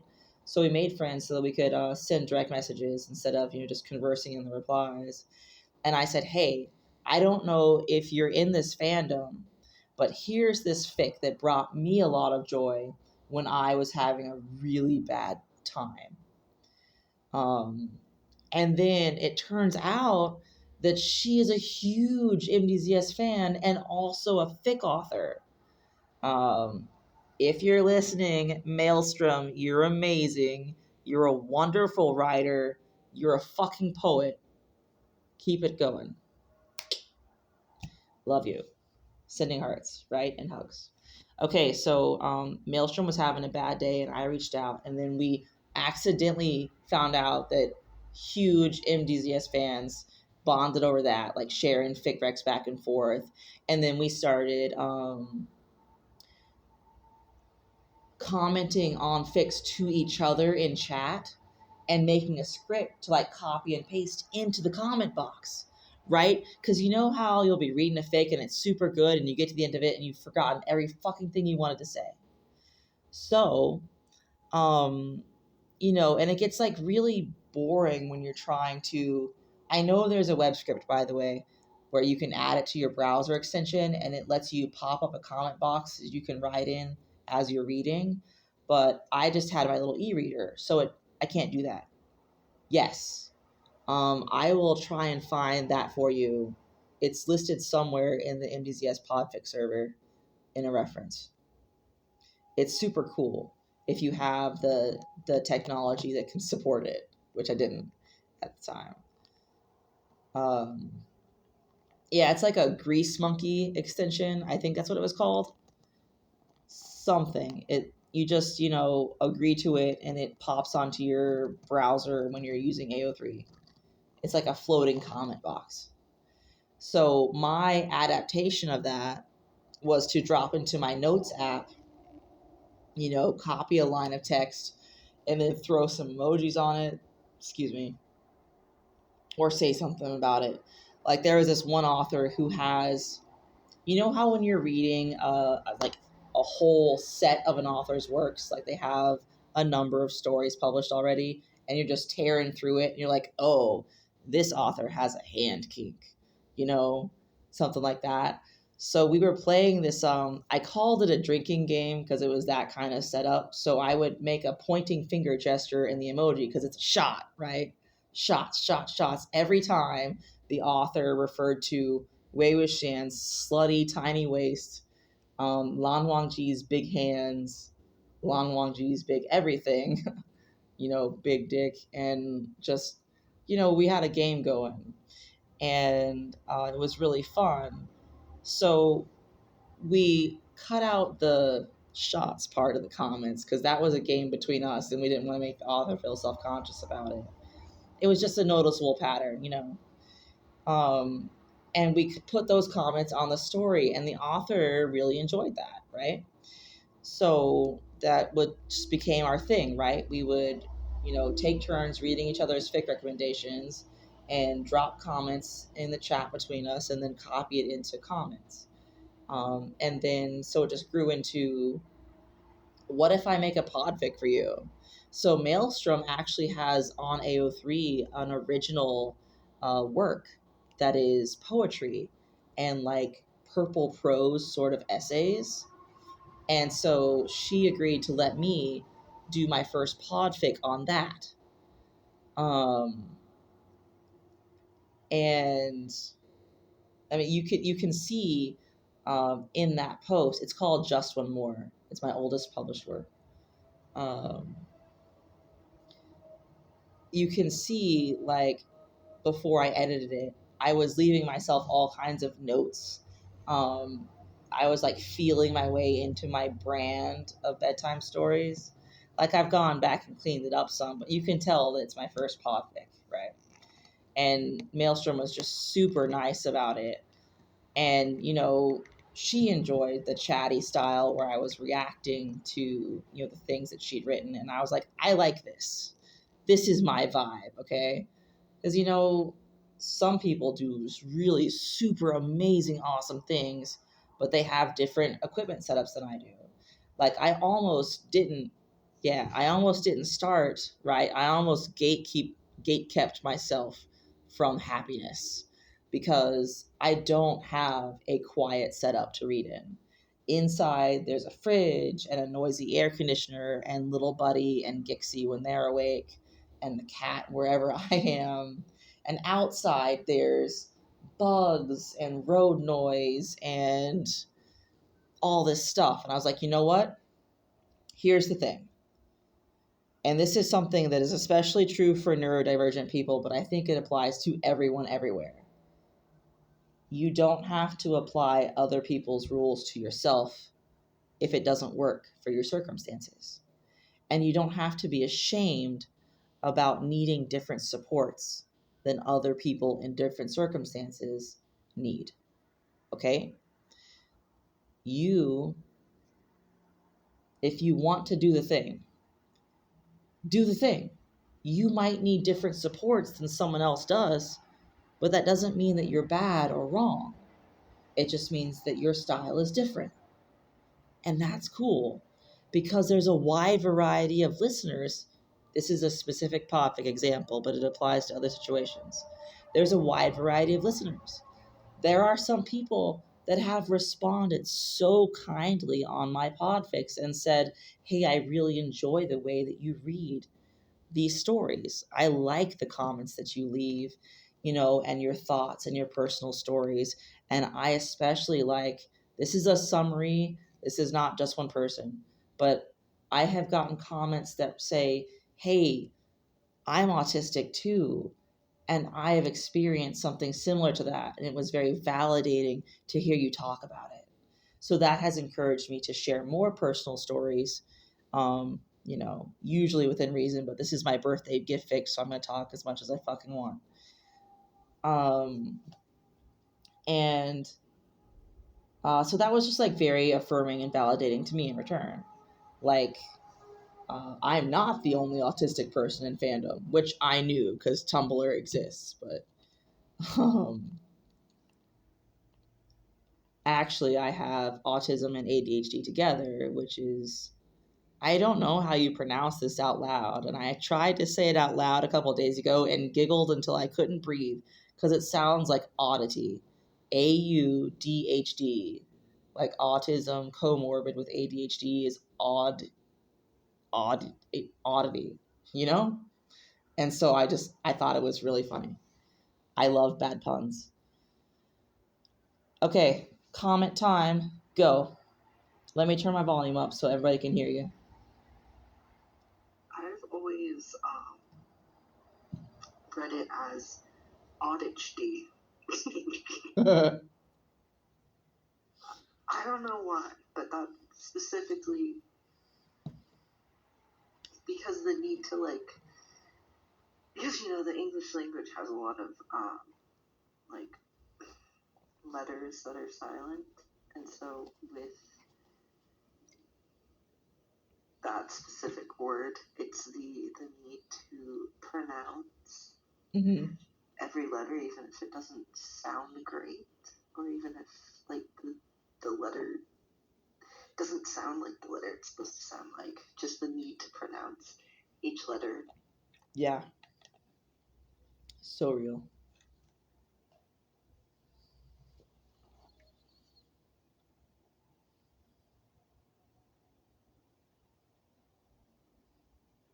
Was that it?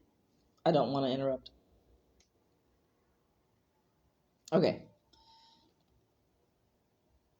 Nothing to be sorry for. That was just me checking because I have a tendency to interrupt people by accident. So my compensating strategy for that is to ask, is that everything you had to say? And I don't mean that in a judgmental way. This is just a fact-finding question. Do you have more to say before I continue talking?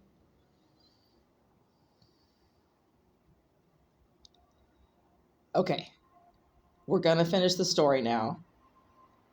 I feel like we wrapped that up at a good spot. The previous. All right.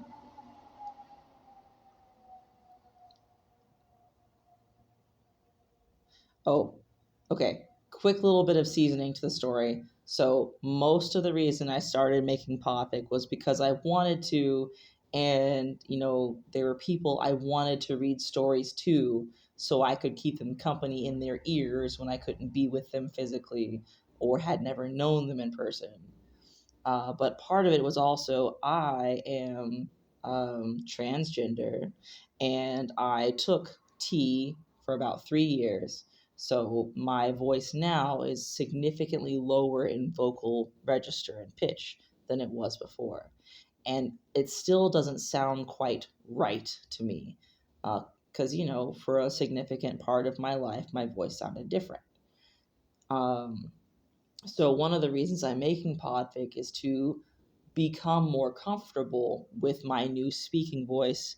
And I also do little karaoke warm-ups because I'm trying to get used to my new singing voice as well. Because I used to be like a low soprano or high alto, and I just can't hit those pitches anymore.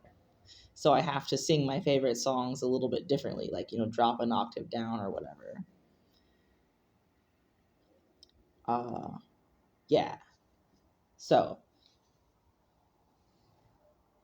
timestamp 1 minute and 48 seconds. I said that backwards, out of order. 1 hour, 49 minutes, and some odd seconds.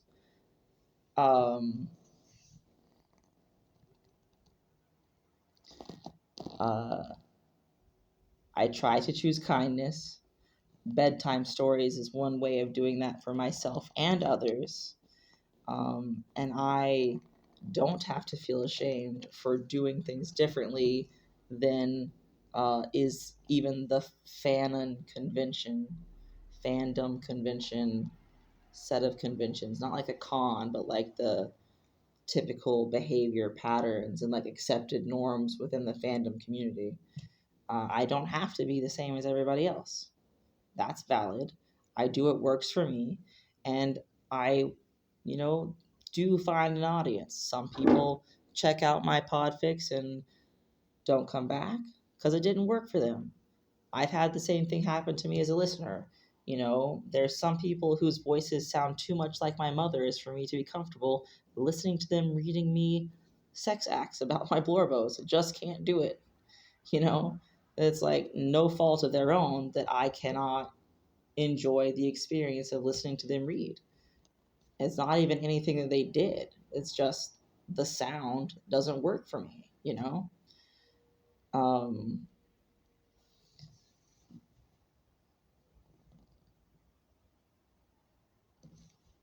so there's going to be some people who don't enjoy the sound of my voice. And as long as they don't make it my problem, you know, like I've said before in my podfics, especially when I was in a bad mood, like I welcome constructive feedback, but I don't want to hear shit about you don't like my voice or the way I talk, because I've been very clear up front that I have a communication disorder and sometimes my words don't come out right. And this is not the audiobook experience, okay? If you need the professionally produced soundscape experience with no stutters or stumbles and no breathing noises because it pulls you out of the story, pay for it, you know? Or listen to a different podficker who enjoys creating to that standard, because it ain't me. I try not to be like grouchy and bitchy about it, but sometimes that's just the way I feel. Yeah, no, that's part of the responsible content consumption, you know? Uh, the concept of your mileage may vary and kink tomato and those things. That's why tagging is so important, both for the reader and the authors or the podfickers. If you experience something that the author did not tag that bothered you, or that you think might bother people, you can add it to your tags list, in my opinion, or the author's, you know, your little author's note section. That's one of the reasons that I stay with fanfic so much more than mainstream fics now. I mean, mainstream traditionally published works, because I like the tagging system so much, because it helps me to choose what I am engaging with.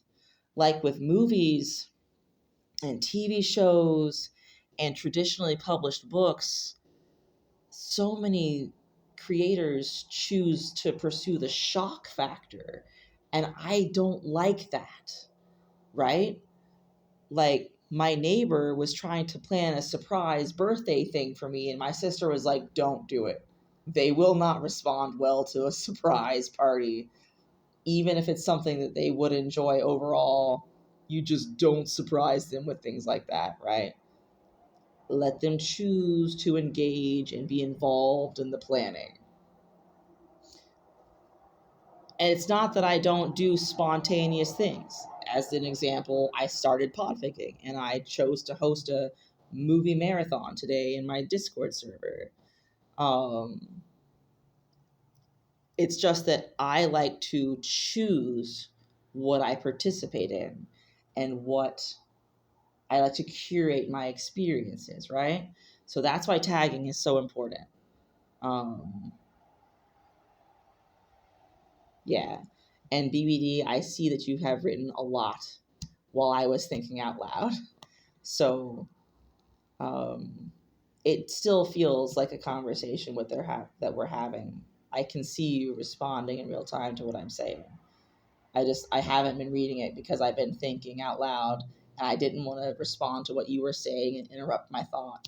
I said this is going to be a short note about the fact that I started making podfic because I wanted to adjust to my post T voice, but then I got distracted some more. I'm gonna have to tag this so much, like, this is my birthday gift, and I just hung out with the author for like 2 hours, and occasionally I read bits of the story. And if you want to listen to that, tune in. But if not, I'll just post it for me and him. You know, we had a good time. Thank you for my birthday gift. The gift included this experience. The best part, honestly. Okay. Oh no, we're about to get really funny, okay? Lan Wangji made the biggest possible mistake he could have made that night, assuming he knew enough about Star Trek to form a connection. Wei Wuxian. Hold on, let me take a drink. I'm messing up the letters.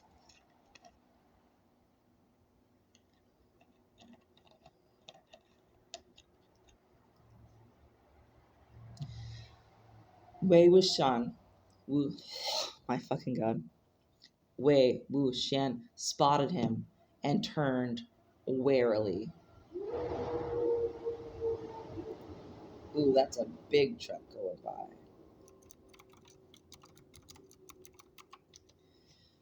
Turned warily. Lan Wangji held up his hand like he'd always seen Spark, or whatever his name was. The fact he couldn't remember if that was correct or not should have been enough to make him stop. Like he'd always seen Spark do. And let 5 horrible words spill from his mouth. Live fast and get fucked.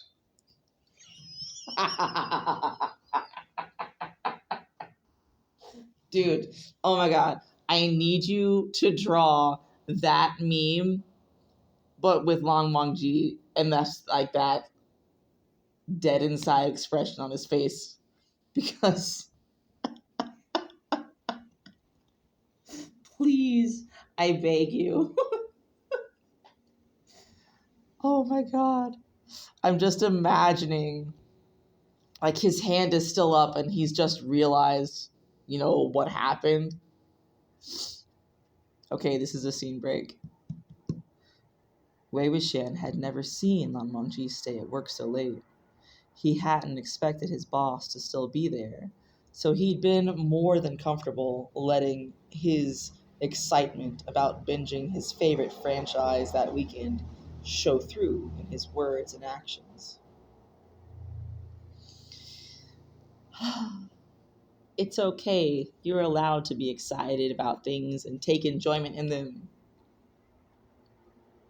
And then Lan Wangji, rich brat Lan Wangji, who was so going to fire him for being annoying, whether it was legal or not, had just appeared out of nowhere.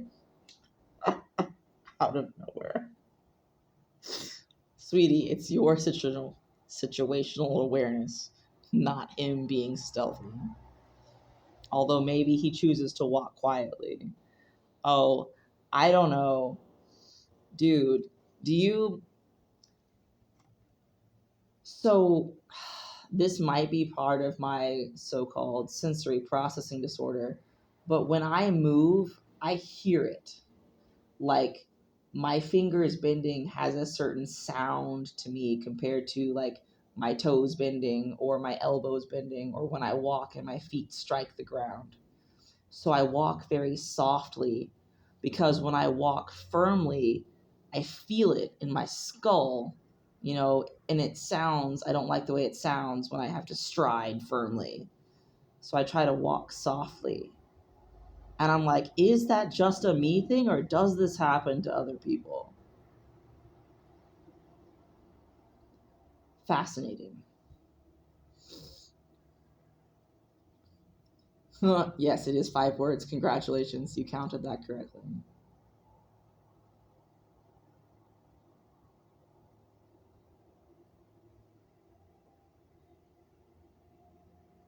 Oh my god, floors are so loud. Yes, I hate hearing myself walk. Finally, someone gets me.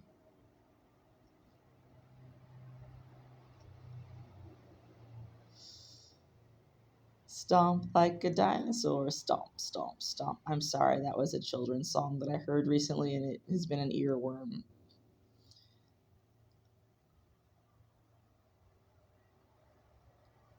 This is relevant to you specifically. I'm changing the lyrics. Chomp those pronouns. Chomp, chomp, chomp. No one else will get the joke, but we do.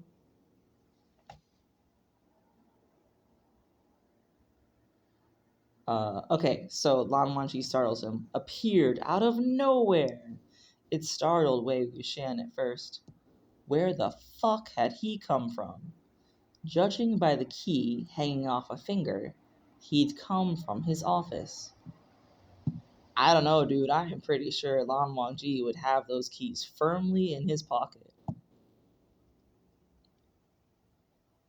Oh yeah, the lack of spatial awareness and situational awareness, that is definitely a learned behavior for me. And I still sometimes miss things. Like, oh, specific example, when my youngest niece is over and I'm babysitting her, she is just the right height that when I turn and she's right behind me, because she has walked up behind me while I have my headphones on, listening to music to keep me company while I'm doing, cooking or cleaning chores. And she'll come up right behind me, and I turn quickly and smacked her in the face because that's just where my hand was. And I'm like, short stack, yo. I mean, yes, it's my job to look out for you, but please be aware of where you are in relation to other people. Yes, my hands talk a lot. I make big gestures, and if you sneak up on me, you're gonna get fucking hit. Yes.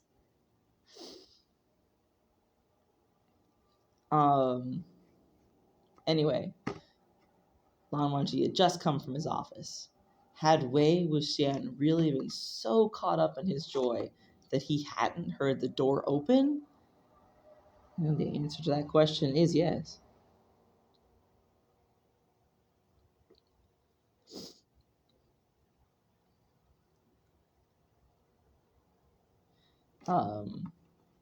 Well, whatever.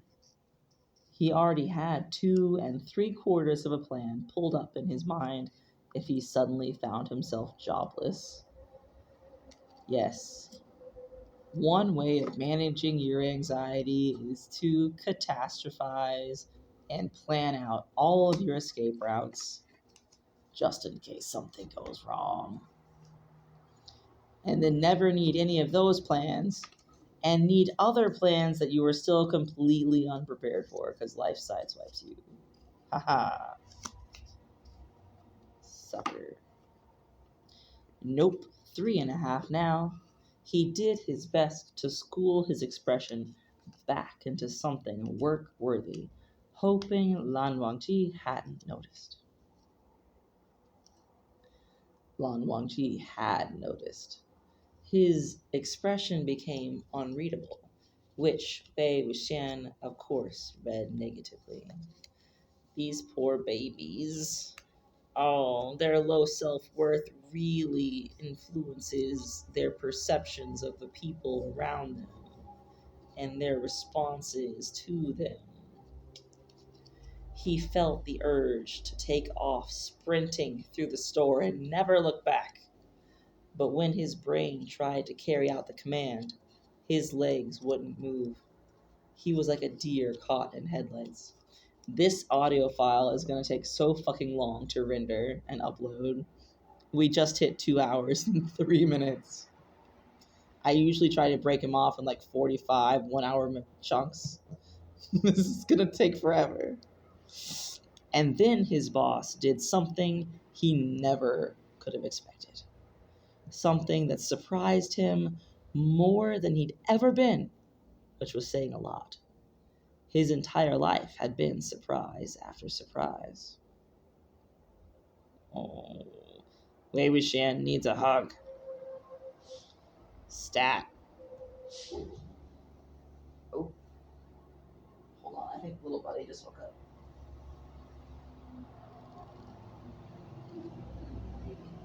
All right, we're so close to done. His boss, rich brat, Lan Wangji, younger heir to the Lan name. Yes, They actually called it that, the Lan name, which he discovered after some research. Held up a hand in the traditional Vulcan salute and uttered the phrase, "Live fast and get fucked." It should be an official tag. Wei Wuxian needs a hug and a blanket burrito and like so much aftercare.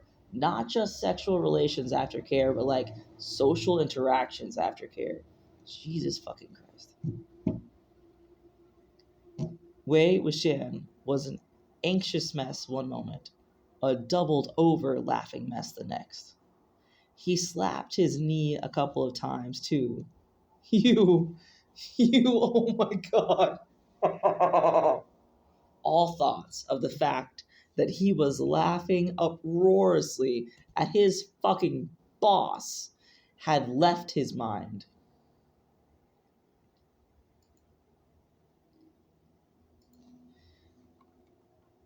He was too lost in the fact that someone could butcher the Vulcan salute that badly.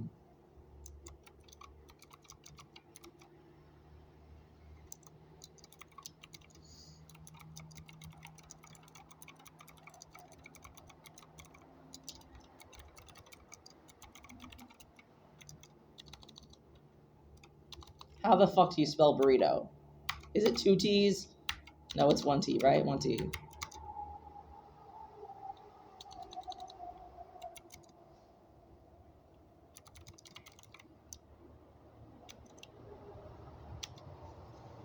I was a spelling bee champion in 2nd grade before I learned Spanish, because Spanish is a language that makes sense in terms of spelling. It has consistent rules and it looks like it sounds and vice versa. And after that, my English spelling went straight to shit. And the more languages I learn, the worse my English spelling gets. Because most languages that I have encountered have a much more consistent spelling schema than English does. Absolutely, I literally have the menu open to pen it myself. You just beat me to the writing it.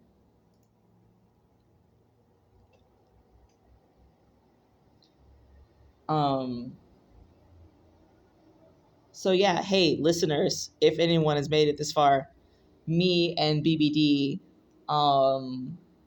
live stream our Duolingo practice sessions sometimes. You should join in. It's a good time. I'm sure you will do something very foul and cruel in revenge, like putting more angst in this story. He was too lost in the fact that someone could butcher the Vulcan salute that badly. Had he said that to a Vulcan in universe, he likely would have had the equivalent of a restraining order put out on him. I know I said it like a joke, but I know that you're going to do it. I am not underestimating your angst powers. I've read your fics, yo. Okay, that's not what it is, he said, wiping at the tears that had started falling from laughing so hard. But you've said that at the perfect time. You've obviously never seen Star Trek. You should totally come watch with me. I'm doing a marathon. I've got all the necessary supplies. Snacks, movies, beverages. Are they adult beverages? He doubled over in laughter again, when Lan Wangji slowly lowered his hand, looking shocked out of his fucking mind at Wei Wuxian's laughter. His very own boss.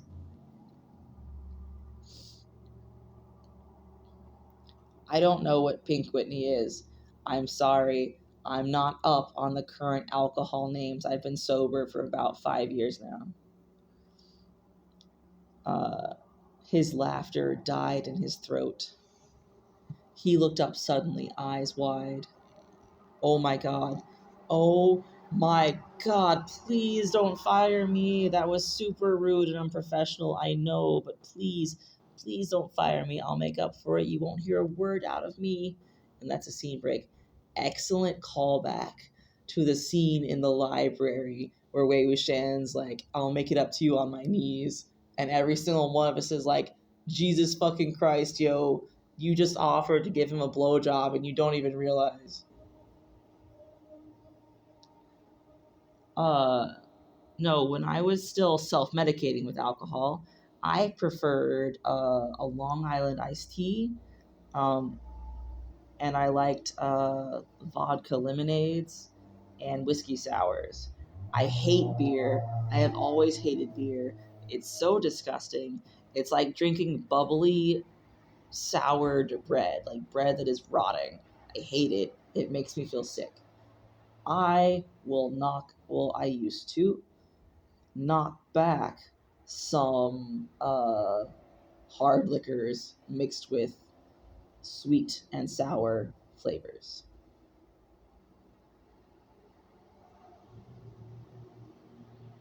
Beers are so yuck. Wine gives me the worst headache while I'm actively drinking it. Okay, no, when I was still participating in alcoholic beverage culture socially and also at home by myself, wine, worst headache. And the aftertaste, like the reds, especially the tannins or whatever, can't do it. Just thinking about it gives me like bad vibes. Well, okay, so have I told you when I was in high school, right when I graduated, I joined the Navy. Oh no, it's not a problem. It's not a trigger. Wei Wuxian is a fucking alcoholic. He has a problem, okay? And every fic you read about him that, includes his canonical drinking habits. No, like I really sympathize with it because Wei Wuxian is clearly to me self-medicating with alcohol, right? He drinks, and I may be projecting, but he is drinking to feel like he is in control of his feelings, and he is liking the relaxation and the lowered inhibitions that comes with the alcoholic consumption, to give him that altered state of mind. Because drinking doesn't make your problems better, it doesn't make them go away. It just, as with any mind-altering substance, gives you that barrier between you and the things that you're troubled with, right? It strips away your filters. When you're drinking, you're you, but like 10 times more. So if you, public service announcement, drink safely. I'm not telling you to drink responsibly. If you're partaking, you do you. But I am begging you, drink safely. Only do mind-altering substances around people that you trust to take care of you when your inhibitions are lowered. Okay? We're not going to go any further down that road because it gets depressing. Yeah. Okay, one more phrase. Consent made when sober is important for anything that comes after, okay? You negotiate the next steps of any situation that you're in, sexual or not, while sober, and then you don't change the rules after. And one person needs to be more sober than the other. Like, take turns. If you are both blitzed out of your rational decision-making perception, then things happen that you are going to regret the next day and perhaps years in the future also. So, only drink or do mind-altering things around people that you trust to take care of you, and always have at least one soberer buddy in the group. So, drinking at home is the safest because then you don't have to worry about getting back. That's what I told myself when I was heavily self-medicating. So to answer your question, and I know I took it in a humorous direction because that's how I handle that sort of topic. No, it's a totally fine. Thank you for asking. I probably will not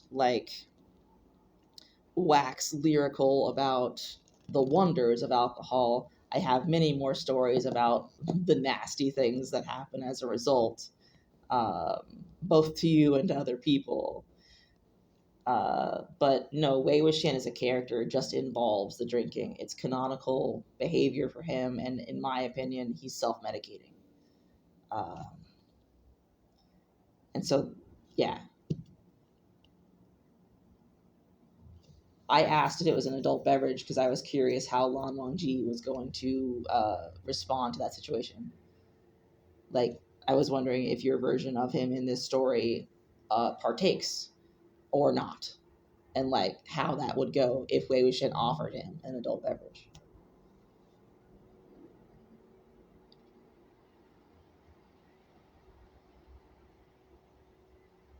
Okay, so scene change. Wei Wuxian is like, "Don't fire me," and then Lan Wangji says, "Well, Lan Wangji had already dug himself a deep hole. Whether he accepted the invitation or not, he would not be able to continue to avoid Wei Wuxian. May as well go all in." Lan Wangji is like, "Go big or go home." I suppose I will have to find out next chapter. Okay, scene break. Switching back to Wei Wuxian POV. Here we go. "I will watch Star Trek with you." Wei Wuxian had cowered when Lan Wangji opened his mouth, expecting to be notified of his immediate termination from the job, but was surprised to hear Lan Wangji accept his invitation. "So, you're not firing me?" His voice pitched higher in hope. Lan Wangji shook his head. "No, I am not firing you." His expression seemed bewildered, as if the thought had never crossed his mind. "I am accepting your invitation, if it is still open." He looked hesitant now, like Wei Wuxian might retract it. Oh, Lan Wangji having the social anxiety. Yes. Okay, cool. Tomorrow, I can text the time and my address." He'd successfully switched over to his new friend personality, albeit with an underlying anxiety. Relatable, prone. Then he realized he didn't have his boss's number. Was it appropriate to ask for it? Might as well, right? "Can I have your number?" Lan Wangji nodded. So Wei Wuxian took out his phone and opened his contacts. Lan Wangji took the device, and Wei Wuxian inwardly cringed as he paused, likely noticing the large crack right down the middle. He still put his number in, though. That was a good sign. I really enjoy the fanon collective decision that Wei Wuxian in a modern era has a phone with a cracked screen. Like, he's always either financially in a position where he can't replace it and something happened to his phone. Like, true story, my last phone got yeeted into a fucking swamp and I was without a phone for a week.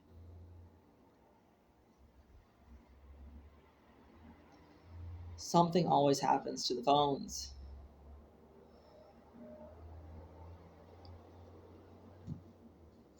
When he got his phone back, he was ready to bolt. Too much everything had just happened, and he was so full of nervous energy that he felt like he was genuinely going to explode. I have to pause.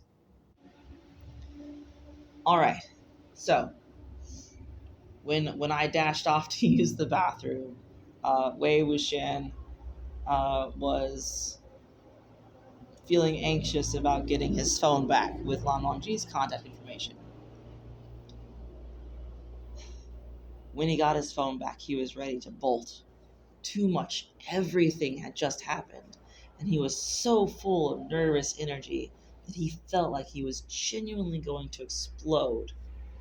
Okay, awesome, I'll message you. He waited for a nod, then took off, forgetting to say goodnight.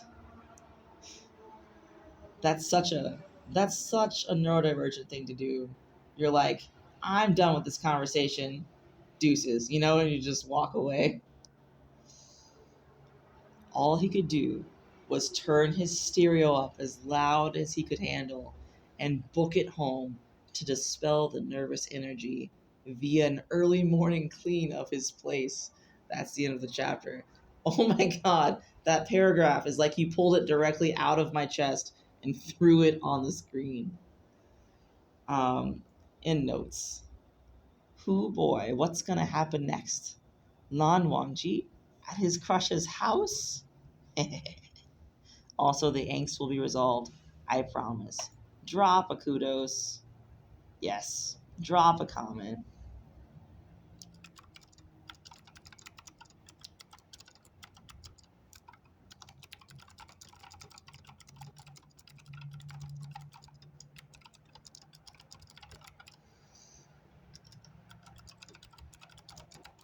You're watching me type this. This is so fun. I will send you the CSS code for this directly. It's a beautiful color. I picked it out. It is a specific shade of cyan that is the exact color of Lan Wangji's blue robes when he goes adventuring. I used a color picker and a picture of Lan Wangji. I color coded it.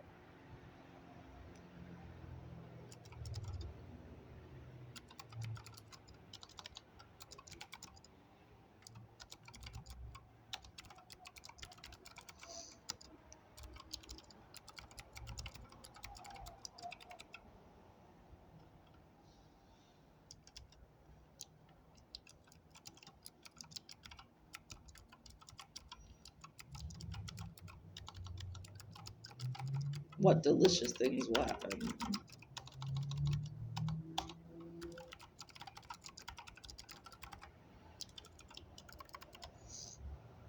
Yeah. All right.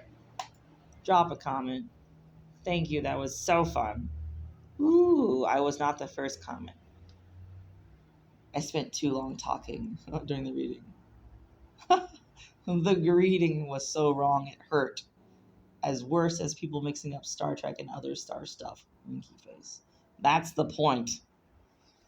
You broke somebody's brain already. Yeah. All right. So, to anyone who has listened this long into this chapter, thank you so much for tuning in to my special birthday gift fic reading on my birthday, hanging out with one of my fandom besties. I had a lot of fun. BBD had a lot of fun. It is currently 2 hours, 24 minutes, and 15 seconds. I hope you, the listeners, enjoyed yourselves as well. I just took 2.5 hours to read what should have taken me 30 minutes if I had read it straight through. This is officially the most commented chapter I've ever made. Thank you for your participation in that. I had a great time. So hopefully I'll be back really soon with more bedtime stories. And what is it? Good night and good luck. Live long and prosper. And live fast and get fucked. Or whatever it was. I already forgot the chapter title. The fic title. It's such a funny joke, and I'm just like, my brain is programmed with live long and prosper. Okay, we're cutting it off at 2 hours, 25 minutes, and some odd seconds. This is gonna take fucking forever to render and like convert to MP3 and upload on the Internet Archive. Oh my god.